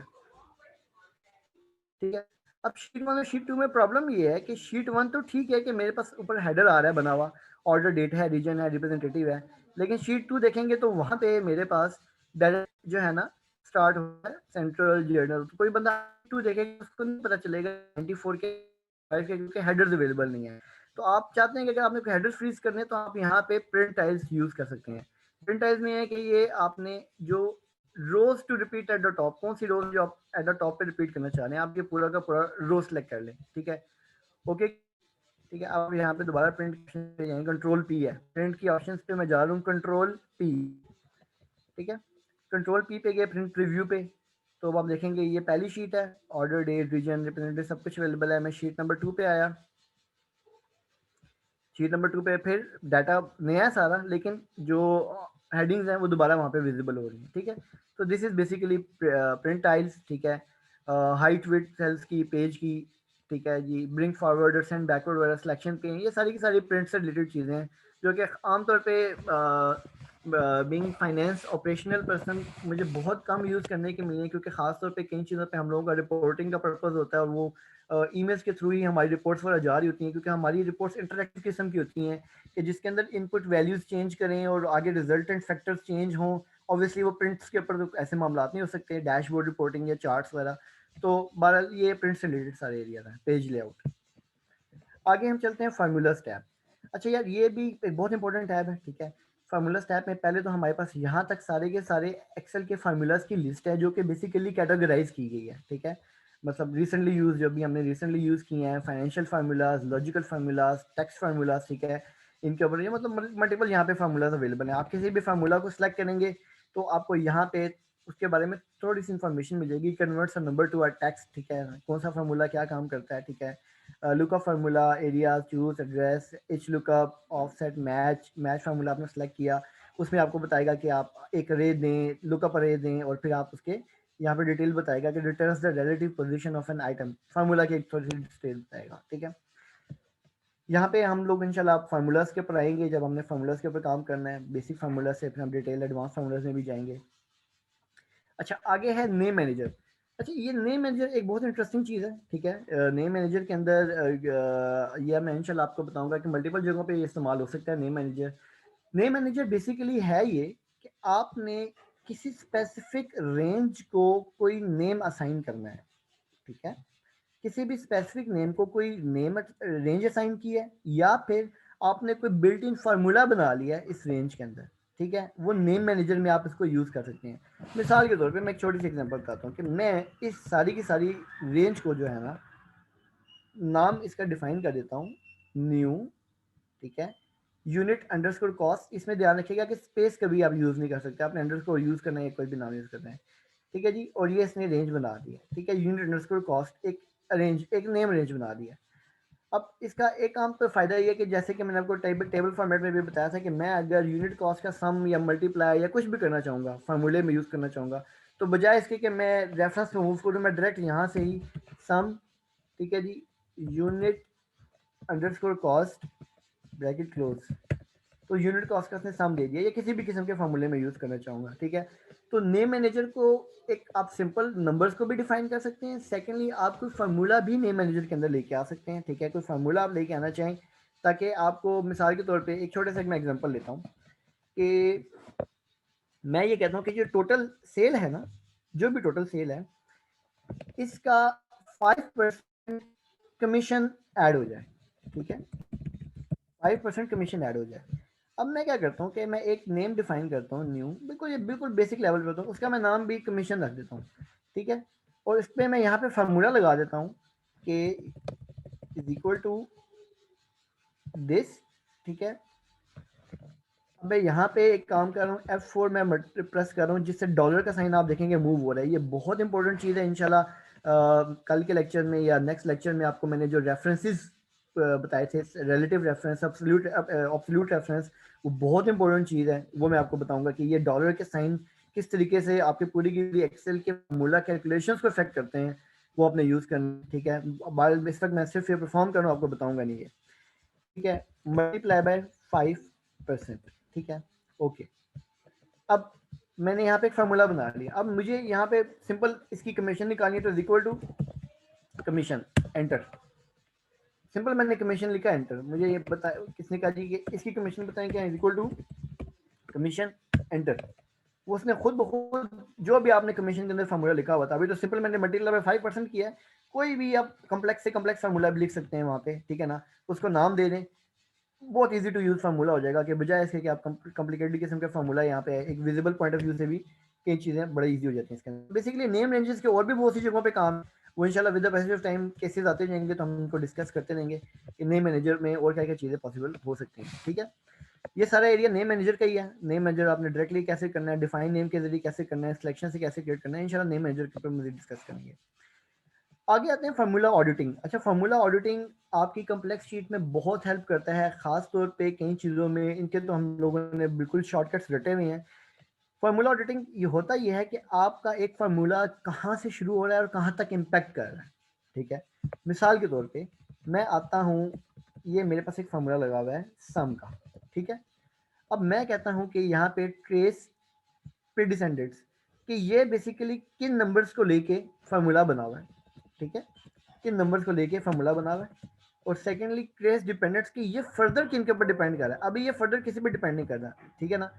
मैं एक छोटा सा फॉर्मूला यहाँ लिख देता हूँ कि इसको equal to this multiply by 5% commission निकाली है मैंने, लेट्स सपोज, ठीक है। मैं इसका प्रीडिसेंडेंट ये है कि ये किन से बन के आ रहा है, और इनका डिपेंडेंट ये है कि ये फर्दर किसके ऊपर डिपेंड कर रहा है, ठीक है। किस मजीद से कौन सा सेल इसके ऊपर डिपेंड कर रहा है, किस सेल को इम्पैक्ट कर रहा है, इसके चेंज होने से अगला सेल चेंज होगा। तो ये जब आपके पास कई मरतबा कम्प्लेक्स शीट्स होती हैं, उनको आपने यूज़ करने के लिए आपने देखना होता है यार ये नंबर कहाँ से आया या इसका लिंक कहाँ से बना हुआ है, ठीक है ना। वो बहुत ज़रूरी होता है, ठीक है, यूज़ करने के लिए। रिमूव एरर्स करें, ठीक है। इनके कंट्रोल्स हैं, कंट्रोल बटन हैं, ठीक है जी। इनके जो आर्ट के साथ आपको मैं अभी शॉर्टकट्स बताऊंगा कि आर्ट ए के या art A F F multiple इनके शॉर्टकट्स हैं, ठीक है। तो ये बेसिकली फार्मूला ऑडिटिंग है। आपने किसी भी फार्मूलाज की जड़ पे पहुंचना है कि इसका कहाँ से रेफरेंस स्टार्ट हो रहा है, कहाँ पे रेफरेंस एंड हो रहा है, तो ये बेसिकली उसके लिए यूज होते हैं फार्मूला ऑडिटिंग्स। ठीक है, आगे हम आते हैं वॉच विंडो। तो सिंपल एक वॉच करने के लिए आपने कोई विंडो को वॉच करना है, आपने कोई एरिया सेलेक्ट कर देते हैं। ठीक है, ऐड वॉच के आपने लेट्स सपोज मैं ये डाटा सेलेक्ट कर देता हूँ, तो होगा क्या कि ये आपके पास हर टाइम ये डाटा विजिबल हो रहा होगा छोटी सी स्क्रीन के ऊपर। इससे होगा क्या, ऐसा डाटा है जो कि इससे लिंक्ड है, मैं ऊपर चेंज करूं और नीचे चेंज आया तो मैं बार बार यहाँ पे चेंज करके नीचे जाके देखूं क्या चेंज आया है, तो वो मैं वॉच विंडो में ऐड कर दूंगा। यहाँ पे जो चेंज करूंगा सारी वॉच विंडो में नजर आ जाएगा कि यार क्या चेंज आया मेरे इस वैल्यू को चेंज करने से। तो this is watch window. Calculation option, अच्छी, ये बहुत खतरनाक और इम्पोर्टेंट चीज़ भी है। इसके अंदर इंपॉर्टेंट इस वजह से कि कई मरतबा आपको बहुत हैवी किस्म के डाटा से काम करना पड़ सकता है, जिसके अंदर आपके पास 100,000 ऑफ रोज होती हैं या समझ लें 100 ऑफ कॉलम्स हैं। तो एक्सेल की कई मरतबा कैलिबर होता है कि या किसी का सिस्टम इतना फास्ट नहीं होता कि वो पूरी की पूरी कैलकुलेशंस को प्रॉपर्ली चेंज कर सके, या आपने फार्मूला लगाया तो वो जल्दी इसके ऊपर अप्लाई कर सके। इस केस में हम कई मरतबा क्या करते हैं कि कैलकुलेशन ऑप्शन को ऑटोमेटिक की बजाय मैनुअल कर देते हैं। ठीक है, उसमें क्या होता है कि आपको हर जो भी अपने वर्किंग करते हैं आप उसके अंदर उसको फॉर द टाइम बीइंग एक टेम्परेरी पॉइंट ऑफ व्यू के स्ट्रक्चर में इसको समझ लें कि आप फ्रीज रखते हैं। जैसे ही आप कैलकुलेट करते हैं, प्रेस करते हैं कैलकुलेट पे या कंट्रोल एस प्रेस करते हैं, तो वो सारी शीट को एक ही दफ़ा कैलकुलेट करता है। उससे होता क्या है कि आपकी जो सिस्टम की रैम की कंजम्पशन है ना, वो सिर्फ तब यूज़ होती है कि जब आप उसको कैलकुलेट करने का कहते हैं। अदरवाइज जब कैलकुलेशन ऑप्शन ऑटोमेटिक होती है ना, तो साथ साथ जो जो कैलकुलेशन ऑप्शन हो रही होती है आप वो वहाँ पे बिल्ट इन वहाँ नजर आ रही होती है। मैं आपको इसका छोटा सा डेमो देता हूँ इस तरह से कि मैं अगेन वो एग्जांपल लेता हूँ कि मैं कमीशन कैलकुलेट करता हूँ equal to this multiply by 5%। ठीक है, अब आप देखें होगा क्या, और मैं आपको क्यों कह रहा हूँ कि ये खतरनाक चीज़ भी है, खतरनाक क्यों है वो आपको दिखाता हूँ। अभी कैलकुलेशन ऑप्शन है मेरे पास नॉर्मल ऑटोमेटिक है। ठीक है, ऑटोमेटिक में क्या होगा कि मैंने इस कमीशन को फार्मूला लगाया और मैंने ये फार्मूला सब जगह पेस्ट कर दिया। ठीक है, तो क्योंकि मेरी शीट हैवी नहीं है, मुझे ज़रूरत भी नहीं है, ऑटोमेटिक कैलकुलेट कर दिया मैंने। और इसने हर फील्ड पे इसने क्या किया है कि 5% हर सेल्स का 5% इसने कमीशन कैलकुलेट कर दिया। ठीक है, मैं डिलीट कर रहा हूँ। अब मैं करता हूँ कैलकुलेशन ऑप्शन मैनुअल पे, कंट्रोल सी फार्मूला को किया और ये फार्मूला कंट्रोल वी किया। अब आप देखें कि इसने जो सेल के अंदर फेस पे जो भी पहले सेल पे वैल्यू आ रही थी वही नीचे एंड तक इसने विजिबल करना शुरू कर दिया, शो कर रहा है।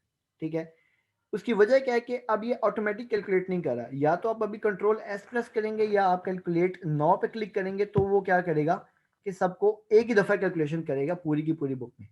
ठीक है, अब ये खतरनाक इस वजह से है कि मिसाल के तौर पे आपने कंट्रोल एस नहीं किया या नहीं छेड़ा, आपने इसको कैलकुलेट नाउ पे क्लिक नहीं किया, आप कैलकुलेशन ऑप्शंस को मैनुअल करके भूल गए, आपने फाइल सेंड कर दी, तो इसका ये जो 6.986 पहली वैल्यू है ये सब जगह विजिबल रहेगी। ठीक है, तो इस वजह से इस काम को आपने बहुत कम यूज़ करना है, ऑलमोस्ट भूल जाए कि ये चीज़ आपके यूज़ की है, अनलेस अनटिल बहुत हैवी किस्म का डाटा आपके पास आए तो आपने याद रखना है कि आपने कैलकुलेशन ऑप्शन को मैनुअल किया हुआ है। ठीक है, क्योंकि इसका एक और प्रॉब्लम यह है कि ये एक वर्कबुक का, ये एक्सेल का वर्कबुक फीचर है। ठीक है, ये सारी की सारी शीट्स के ऊपर फिर वो ऑटोमेटिक की बजाय मैनुअल चल रहा होगा, तो आपने इसको हमेशा ऑटोमेटिक ही रखना है, मैनुअल कभी करने की ज़रूरत नहीं है। इसको अगर कभी करना पड़ जाए हैवी डाटा पे तो फ़ौरन याद रखें कि आपने वर्किंग करने के बाद इसको वापस स्विच ऑन ऑटोमेटिक कर दें। ठीक है, सो ये रहा हमारे पास फार्मूलाज की टैब थी। ठीक है, फार्मूला की टैब से रिलेटेड अगर किसी को कोई क्वेश्चन है तो देख लें। बाकी क्योंकि हमारा ये था प्लान कि 12:30 तक इसको हमने क्लोज करना है, तो मैं आगे एक डाटा की टैब पे गो थ्रू करके और फिर आपके क्वेश्चन लेके इसको वाइड अप करेंगे। बाकी इंशाल्लाह बाकी की टैब्स और ये बाकी के पॉइंट्स हम कल के दिन रिव्यू करेंगे इंशाल्लाह। तो अभी फार्मूला की टैब से रिलेटेड किसी को कोई क्यूरी है तो वो। अस्सलाम वालेकुम। जी वालेकुम अच्छा, सलाम। मेरा क्वेश्चन है ये वॉच विंडो जो है इसको थोड़ा सा इसका ओवरव्यू देते हैं, मैं इसको सही तरह जी जी से जी समझ नहीं दोबारा पाया। बता दूँ। देखो वॉच विंडो क्या है, मैं मिसाल के तौर पे आपको बताता हूँ। वॉच विंडो ये है कि आप किसी एक स्पेसिफिक एरिया को आप अपने सामने विजिबल कर लें। ठीक है, विजिबल इस तरह से कर लें कि वो लाजमी नहीं कि एक ही शीट पे, वो किसी भी शीट पे हो सकती है, लेकिन वो आपके हर टाइम सामने रहेगी। उसका पर्पस क्या हो सकता है मैं आपको बताना चाह रहा हूँ। क्या बात है, वॉच विंडो पे आपने इसको क्या किया है, एट वॉच विंडो किया। मैं कहता हूँ ये मेरे पास एक वॉच विंडो है। ठीक है, इस इस सेल को मैं अपने पास सॉरी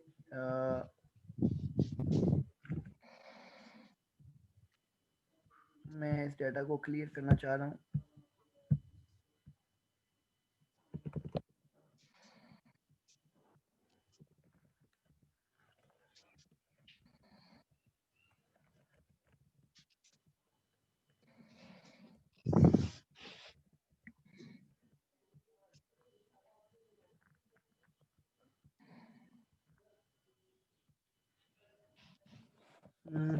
एक सेकंड, ये आई गेस इसकी इसमें सेव है।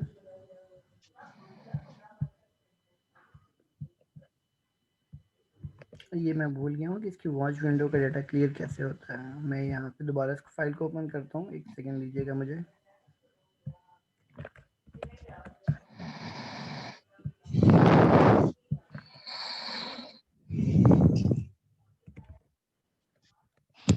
New project session survey 6।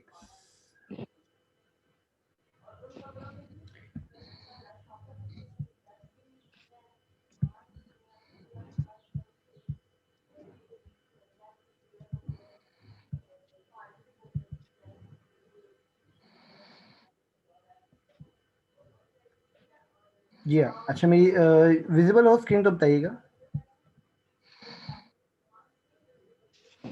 It's not visible right now. एक सेकेंड,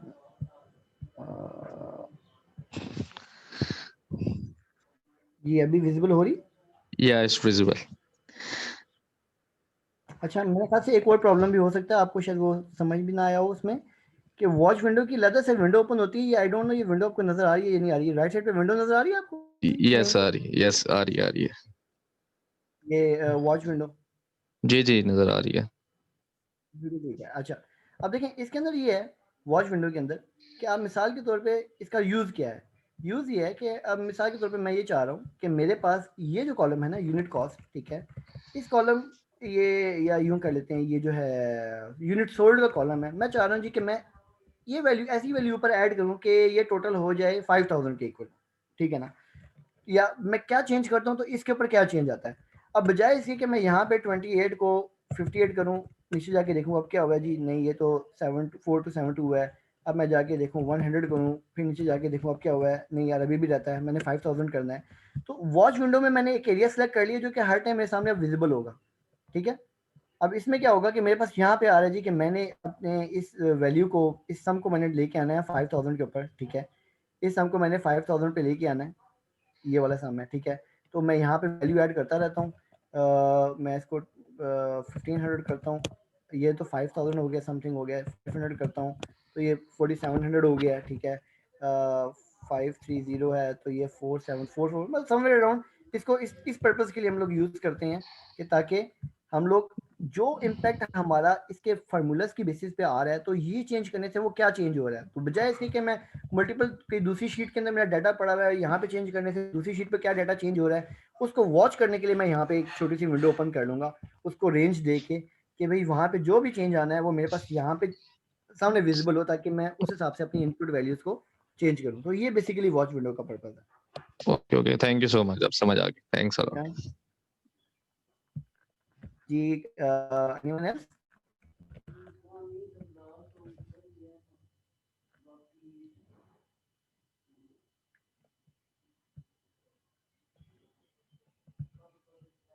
चले मैं आगे एक लास्ट ऐप की तरफ आज जिसको लेके चलता हूँ, फिर उसके बाद इंशाल्लाह हम वाइंड अप करते हैं, बाकी हम इंशाल्लाह कल देखेंगे।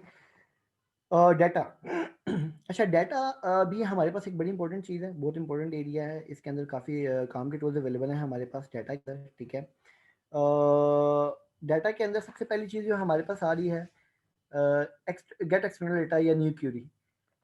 पावर क्यूरी एक एक्सेल का बड़ा लेटेस्ट टूल है। ऑनेस्टली स्पीकिंग तो मैं अभी खुद अपने आप को उसमें 5% कंसिडर करता हूँ पावर क्यूरी के अंदर। जेसन फॉर्मेट के अंदर एक एक्सेल की लैंग्वेज के अंदर क्यूरीज रखी जाती हैं, ठीक है। जो भी समझ लें कुछ ऐसा ही हुआ है, इन्होंने ये पैचेस अवेलेबल किए हैं पावर क्यूरी से रिलेटेड, ठीक है।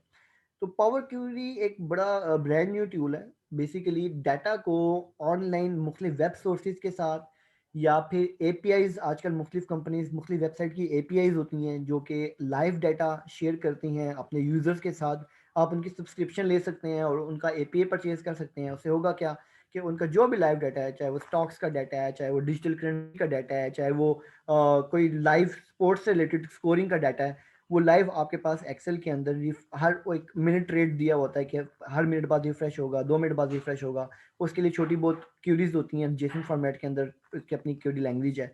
तो बेसिकली ये एक्सटर्नल डाटा या क्यूरी है या किसी और डाटाबेस के साथ मुख्तलिफ डीबी मंगो हो गया या आपके पास वेब सर्वर्स हो गए हैं, उनके साथ कनेक्ट करने के लिए। तो बेसिकली ये वो एरिया है कि जो आपके पास कोई डाटा को आप लोगों ने कनेक्ट करना है या कहीं से फेच करना है, उसके लिए। इसके अंदर पार्शियल वर्किंग इंशाल्लाह मैं भी आपके साथ शेयर करूंगा, जो चीज़ें मैंने इसके ऊपर काम किया हुआ भी है। कुछ अपने रिपोर्ट्स के अंदर मैंने इसको एरिया को यूज़ किया था, याहू फाइनेंस से लिंक किया था मैंने, क्योंकि मुझे अपडेटेड स्टॉक्स की इन्फॉर्मेशन चाहिए होती थी, तो वो मैंने किस तरीके से लिंक की थी वो आपसे शेयर करूँगा। ठीक है, तो डाटा के अंदर नंबर 1 तो ये है, ये सारा एरिया है बेसिकली डाटा को फेच कैसे करना है आपने, कहाँ से किस एरिया से आपने फेच करना है डाटा को, एक्सेस से, वेब से, टेक्स्ट से, या कोई अदर सोर्स है, या कोई न्यू क्यूरी के अंदर डाटा बेसिस कौन कौन से डाटा बेसिस हैं, एसक्यूएल का है, ओरेकल का डाटाबेस, आईबीएम डाटाबेस, ये ऑलरेडी इनके अंदर बिल्ड इन उन्होंने मॉड्यूल सेटअप किए हुए हैं। ठीक है, टेरा डाटा के, पोस्टेज के, माई सीक्वल, एजोर से आपने लिंक करना है, या कोई अदर सोर्सेज हैं और डाटा, या कोई और एक्सेल फॉर्मेट है, या कोई क्यूरी है। तो बेसिकली ये डाटा फैच करने के लिए एरिया है सारे। ठीक है, ये कनेक्शन भी सारे के सारे वही हैं, कनेक्शन बताएगा कि आपका डाटा का कनेक्शन कहाँ से हुआ है फिलहाल। और ये रिफ्रेश वाला रेट सारा का सारा आपने डाटा रिफ्रेश करना है, जैसे ही आप प्रेस करेंगे तो जो भी डाटा के कनेक्शन होंगे सब अपडेटेड डाटा प्रोवाइड कर देंगे आपको। ये एरिया हम पहले देख चुके हैं, सॉर्टिंग और फिल्टर का। होम के अंदर भी ये ऑप्शन अवेलेबल थी हमारे पास, सॉर्ट और फिल्टर की, ये हम ऑलरेडी डिस्कस कर चुके हैं। ठीक है, अच्छा आगे आते हैं, हमारे पास आता है text to column, flash fill, remove duplicates और डाटा वैलिडेशन। अच्छा, अब टेक्स्ट टू कॉलम है, इसके बहुत से मल्टीपल यूजेस हैं, बहुत बेनिफिशियल यूजेस हैं टेक्स्ट टू कॉलम्स के। ठीक है, टेक्स्ट टू कॉलम्स आप बेसिकली नाम से तो आपको लग रहा है कि किसी ऐसे टेक्स्ट को कॉलम में ब्रेक करना, बिल्कुल ऐसा ही है। आपके पास कई दफ़ा CSV फॉर्मेट में मुख्तलिफ टेक्स्ट आते हैं, कई दफ़ा आपके पास फाइल आती है कुछ ऐसे फॉर्मेट में कि जी जैसे ये हमारे पास ऑलरेडी फाइल है, तो ये आएगी इस तरीके से, किसी सिस्टम से निकली हुई, central colon Awais colon binder colon 800 colon 4.99 colon 3992। ठीक है जी, इस तरह से फाइल आएगी, बड़ी एक ही लाइन के अंदर सब कुछ लिखा हुआ होगा और ये सारी की सारी रोज होंगी। उसमें आप क्या करेंगे कि डाटा, यहाँ पे डाटा में जाके टेक्स्ट टू कॉलम करेंगे। ठीक है, टेक्स्ट टू कॉलम के अंदर आप इसको कहेंगे कि भाई हाँ भी आपने डिलिमिटेड करना है या फिक्स विथ के साथ करना है।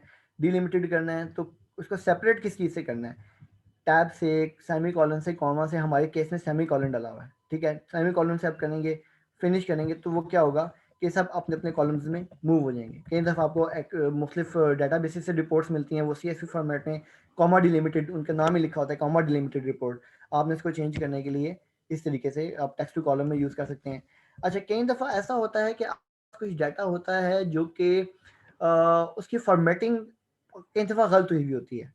गलत इन द सेंस के मिसाल के तौर पे मेरे पास एक भी एक कमीशन है, मैं कहता हूँ इज इक्वल टू, मैं डाटा छोटा सा रेडी करता हूँ।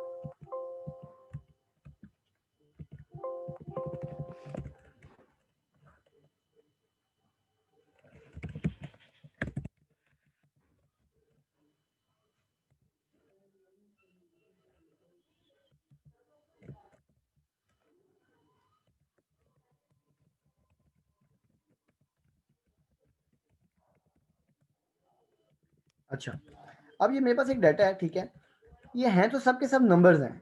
ठीक है, लेकिन प्रॉब्लम क्या है कि ये टेक्स्ट फॉर्मेट में भी कन्वर्ट हुए हैं, नंबर्स में नहीं है। ठीक है, कैसे पता चल रहा है कि आपको यहाँ पे छोटा सा पॉपअप मेन्यू आ रहा है, the number in the cell is formatted as text और प्रेसिडेंट एज एन एपोस्ट्रोफी। ठीक है, और आपको पता कैसे चलता है कोड तरीके से कि अब जब आपने यहाँ पे, मैंने नंबर को सिलेक्शन करता हूँ तो यहाँ पे सम देता है, लेकिन अगर एक फॉर्मेट नंबर्स में नहीं है तो वहाँ पे सिर्फ उसका काउंट दे रहा होता है। तो इवन आप यहाँ पे भी टेक्स्ट टू कॉलम को यूज़ कर सकते हैं, टेक्स्ट टू कॉलम नेक्स्ट करके इसको एक दफ़ा में आप फिनिश कर दें, तो वो क्या होगा कि उन सब के सबको नंबर्स में कन्वर्ट कर देगा। तो और भी मल्टीपल जगहों पे यूजेस आते रहते हैं, खासतौर पे कई दफ़ा आपको डेट्स होती हैं, डेट्स बड़े रॉन्ग वे में आपके पास आ रही होती हैं, आपने डेट्स को सीधा करना होता है, तो वो डेट्स के लिए भी आप टेक्स्ट टू कॉलम को यूज़ कर सकते हैं। ठीक है, यहाँ पे ऑप्शन आ रही होती हैं टेक्स्ट टू कॉलम्स में। कहाँ गया ये टेक्स्ट टू कॉलम्स, ठीक है। नेक्स्ट टेक्स्ट डेट आपके पास आ रही है। आपको जो डेट आपके पास आ रही है आपने बताना है सिस्टम को कि हमारे पास जो डेट आ रही है उसमें पहले डी आ रहा है, फिर मंथ आ रहा है, फिर ईयर आ रहा है, या पहले ईयर आ रहा है फिर मंथ आ रहा है फिर डेट आ रही है। तो वो क्या, जो भी आप ऑप्शन सेलेक्ट करेंगे वो बिल्कुल एग्जैक्टली जो वेरीफाइड डेट है न्यूमेरिकल फॉर्म में वो आपके पास शेयर कर देगा। तो ये बेसिकली टेक्स्ट टू कॉलम के और भी कुछ चीज़ें इंशाल्लाह विद द पैसेज में आपके साथ शेयर करता रहूँगा, और कहाँ कहाँ पे आप इसको यूज़ कर सकते हैं, ठीक है। फ्लैश फिल बेसिकली माइक्रोसॉफ्ट के अंदर एक छोटा सा समझ लें कि इंटेलिजेंस का फीचर है। इंटेलिजेंस का फीचर इस तरह से है कि वो बेसिकली एक्सेल खुद रीड आउट कर लेता है कि आप करना क्या चाह रहे हैं, उसमें वो कई दफ़ा आपको फ्लैश फिल का ऑप्शन देता है। मिसाल के तौर पे मैं आपको यहाँ पे छोटी सी एग्जांपल बना के दिखाता हूँ। ये मेरे पास नाम लिखे हुए हैं, 5 नाम है, ठीक है। इन 5 नामों के साथ मैं एक वैल्यू ऐड कर देता हूँ।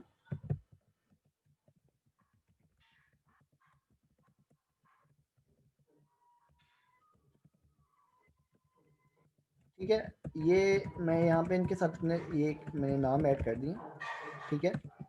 मैं इन दोनों कॉलम्स को रिमूव कर रहा हूँ, हेल्पिंग कॉलम्स को। अब यहाँ पे हो क्या रहा है कि मुझे लेट्स सपोज चाहिए कि मैं चाहता हूँ कि अवैस के साथ जो अमाउंट आ रही है ना वो मैं अलग कॉलम में ले आऊँ, ठीक है।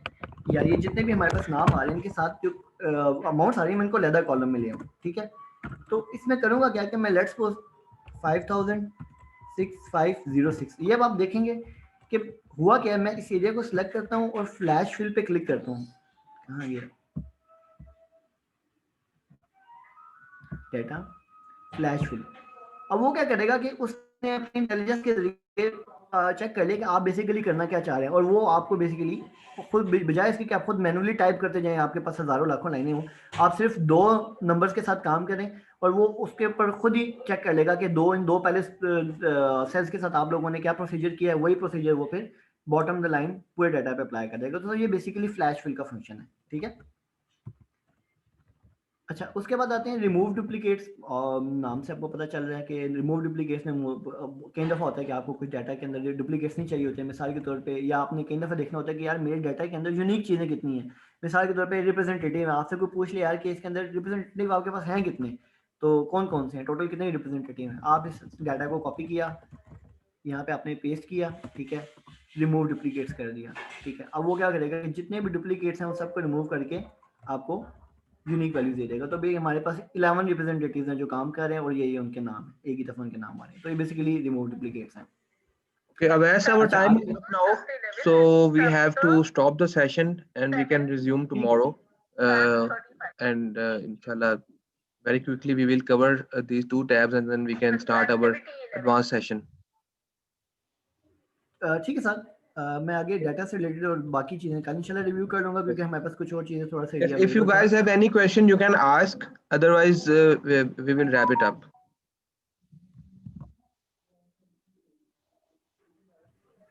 अस्सलाम सर, ये रॉ शीट डेटा जो है अगर काइंडली इसको व्हाट्सएप कर दिया जाए so that we can practice whatever has been covered today. जी बिल्कुल, ये शेयर कर लेंगे आपके साथ, ये शीट शेयर कर लेंगे जो जो चीज़ें हमने की आज, और इवन जो रिकॉर्डिंग है वो भी आपके साथ शेयर हो जाएगी, ताकि आप इसको दोबारा एक दफ़ा अप्लाई करके देख सकें।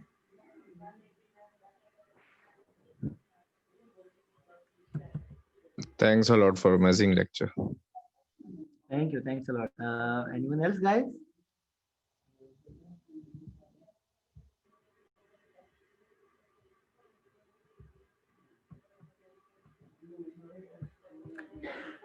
इफ़ नॉट इंशाल्लाह जी हम कल दोबारा मुलाकात करते हैं अपने बाकी चीज़ों के साथ, ठीक है। कोशिश ये होगी कि हमारे जो आज का और कल का लेक्चर है इनके अंदर जो बेसिकली हमारे जो बेसिक्स हैं वो अच्छे तरीके से सारी कवर हो जाएं। और मेरी कोशिश ये होगी कि मैं कल सेशन एंड के बाद आप लोगों के साथ एक असाइनमेंट भी करूँगा, जिसके अंदर हम लोग ये सारी चीज़ें अप्लाई भी होंगे, ताकि नेक्स्ट वीक में जब आप लोग आएंगे तो इंशाल्लाह वो एक उसके असाइनमेंट के ऊपर थोड़ा सा वर्कआउट कर लीजिएगा, ताकि हम लोग देख सकें कि यार फर्दर मजीद कर किस चीज़ की ज़रूरत है। नहीं तो फिर हम नेक्स्ट वीक से थोड़ा सा एडवांस चीज़ों के ऊपर वर्किंग स्टार्ट करेंगे। Okay guys, thanks a lot, thanks for coming, see you इंशाल्लाह नेक्स्ट वीक। अल्लाह हाफिज़। Thank you, everyone.